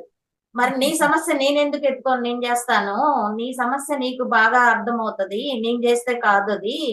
భగవంతుడు అందుకే ఎవరు తిన్నది వాళ్ళకే పెట్టాడు, లేదంటే బిడ్డలు ఏం చేస్తారు, మనల్ని బలవంత పెట్టి వాళ్ళు తినకుండా మనల్ని తిని పెట్టేస్తారు. కాబట్టి అది కూడా విశ్వ నియమాల్లో ఒకటి. చూడండి, ఎవరిది వాళ్ళకే, చూడండి ఎవరి పుణ్యం వాళ్ళకే, ఎవరి పాపం వాళ్ళకే, అది కూడా విశ్వ నియమాల్లో ఒకటి. ఒక అట్లా మాట ఏంటంటే చాలా మంది ఏంటంటే మన నెత్తిన చెయ్యి పెట్టే వాళ్ళే గాని మనకి మనం పరిష్కారం చేసుకుంటాం అనే వాళ్ళు తక్కువ. కాదు మేడం, ఇందాక మీరు చెప్పారు చూడండి, మీ వీధిలో వాళ్ళని ఏదో అన్నారు కదా, అరుస్తారు పెద్ద కత్తి పెట్టుకొని ఉంటాయి ఎవరైనా ఏమైనా మాట్లాడితే కట్ చేయడానికి. కత్తిర అంటే నిజం కత్తిరి కాదండి, మాట అనే కత్తిర. ఇప్పుడు మనం చెప్పుకుంటాం కదా పాయింట్స్, మనం ఎలా ఉండాలి అని అంటే కత్తిరిలాగా ఉండకూడదు, సూదిలాగా ఉండాలి అని. కత్తిరి ఏంటంటే ఎప్పుడు కూడా ఏకాన్ని రెండుగా చేస్తుంది, సూది ఏంటంటే రెండుని ఒకటిగా కలుపుతుంది. భలే ఉందండి. అట్లా మన జీవితం ఎప్పుడు కూడా సూదిలాగా ఉండాలి, కత్తిరిలాగా ఉండకూడదు. ఏంటి అది మాత్రం వాస్తవమే. బాగున్నాయి మేడం, చాలా బాగున్నాయి. మనము ఏది ఎప్పుడు మనకు అందాలో అప్పుడు అందుతూ ఉంటుంది. ఏమి దాని గురించి వినలేదే అని బాధపడాల్సిన అవసరం లేదు, చేయలేదే అని బాధపడాల్సిన అవసరం లేదు. ఎప్పటికప్పుడు నాకు జ్ఞానం అందుతూ ఉంటుంది అని మనం గాని సంకల్పం చేసుకున్నామంటే ఆ జ్ఞానం ఆటోమేటిక్ గా అందుతుంది. అలాగే డబ్బు విషయానికి వచ్చినప్పుడు నేను ఎల్లప్పుడూ సమృద్ధిలో ఉంటాను అనే పదం గాని వాడారంటే మీరు ఎప్పుడు సమృద్ధిగానే ఉంటారు. అయితే మధ్యలో నెగిటివ్ మాటలు మాట్లాడకూడదు. మెయిన్ మనకు మైనస్ జరిగేది ఏంటంటే నెగిటివ్ ఎక్కువ వేస్తాం, అందువల్ల పనులు ఆగిపోతాయి. చాలా చక్కగా చెప్తున్నారు మేడం. అది నేను ఆ అనుభవ జ్ఞానాన్ని జోడించి ఆ దూరంలోనే ఉంది కాబట్టి అది ఖచ్చితంగా అందరికీ అందుతుంది. చాలా క్లియర్ గా అందిస్తున్నారు. అది ప్రతి పాయింట్ కి దానికి రిలేటెడ్ ఏదైనా ఎగ్జాంపుల్ ఇందాక మీరు చెప్పారు చూడండి, సూది గురించి కత్తెర గురించి చెప్పారు. కత్తెర రెండింటిని విభజిస్తుంది, సూది అనేది విభజించిన దాన్ని రెండుకి కలుపుతుంది. అంటే అవి మనకు తెలిసింది, కానీ అది విన్నప్పుడు ఓ ఇలా కదా ఉండాలి అనే ఒక స్పష్టత వస్తుంది మేడం. మళ్ళా గుర్తు చేసినట్లుగా ఉంది. చాలా చక్కగా కంటిన్యూస్ గా ఇప్పటికి 13th డే అనుకుంటాను ఈ రోజు. చాలా చక్కగా సెషన్స్ అనేవి చాలా గొప్పటి జ్ఞానాన్ని అందిస్తూ ఉన్నారు మేడం. ఓకే సార్, ఓకే రా, అయితే క్లోజ్ చేద్దామా? Okay madam, thank you madam. Thank you madam. Good night. Bye bye, అందరికీ శుభరాత్రి అండి. Thank you. ఓకే.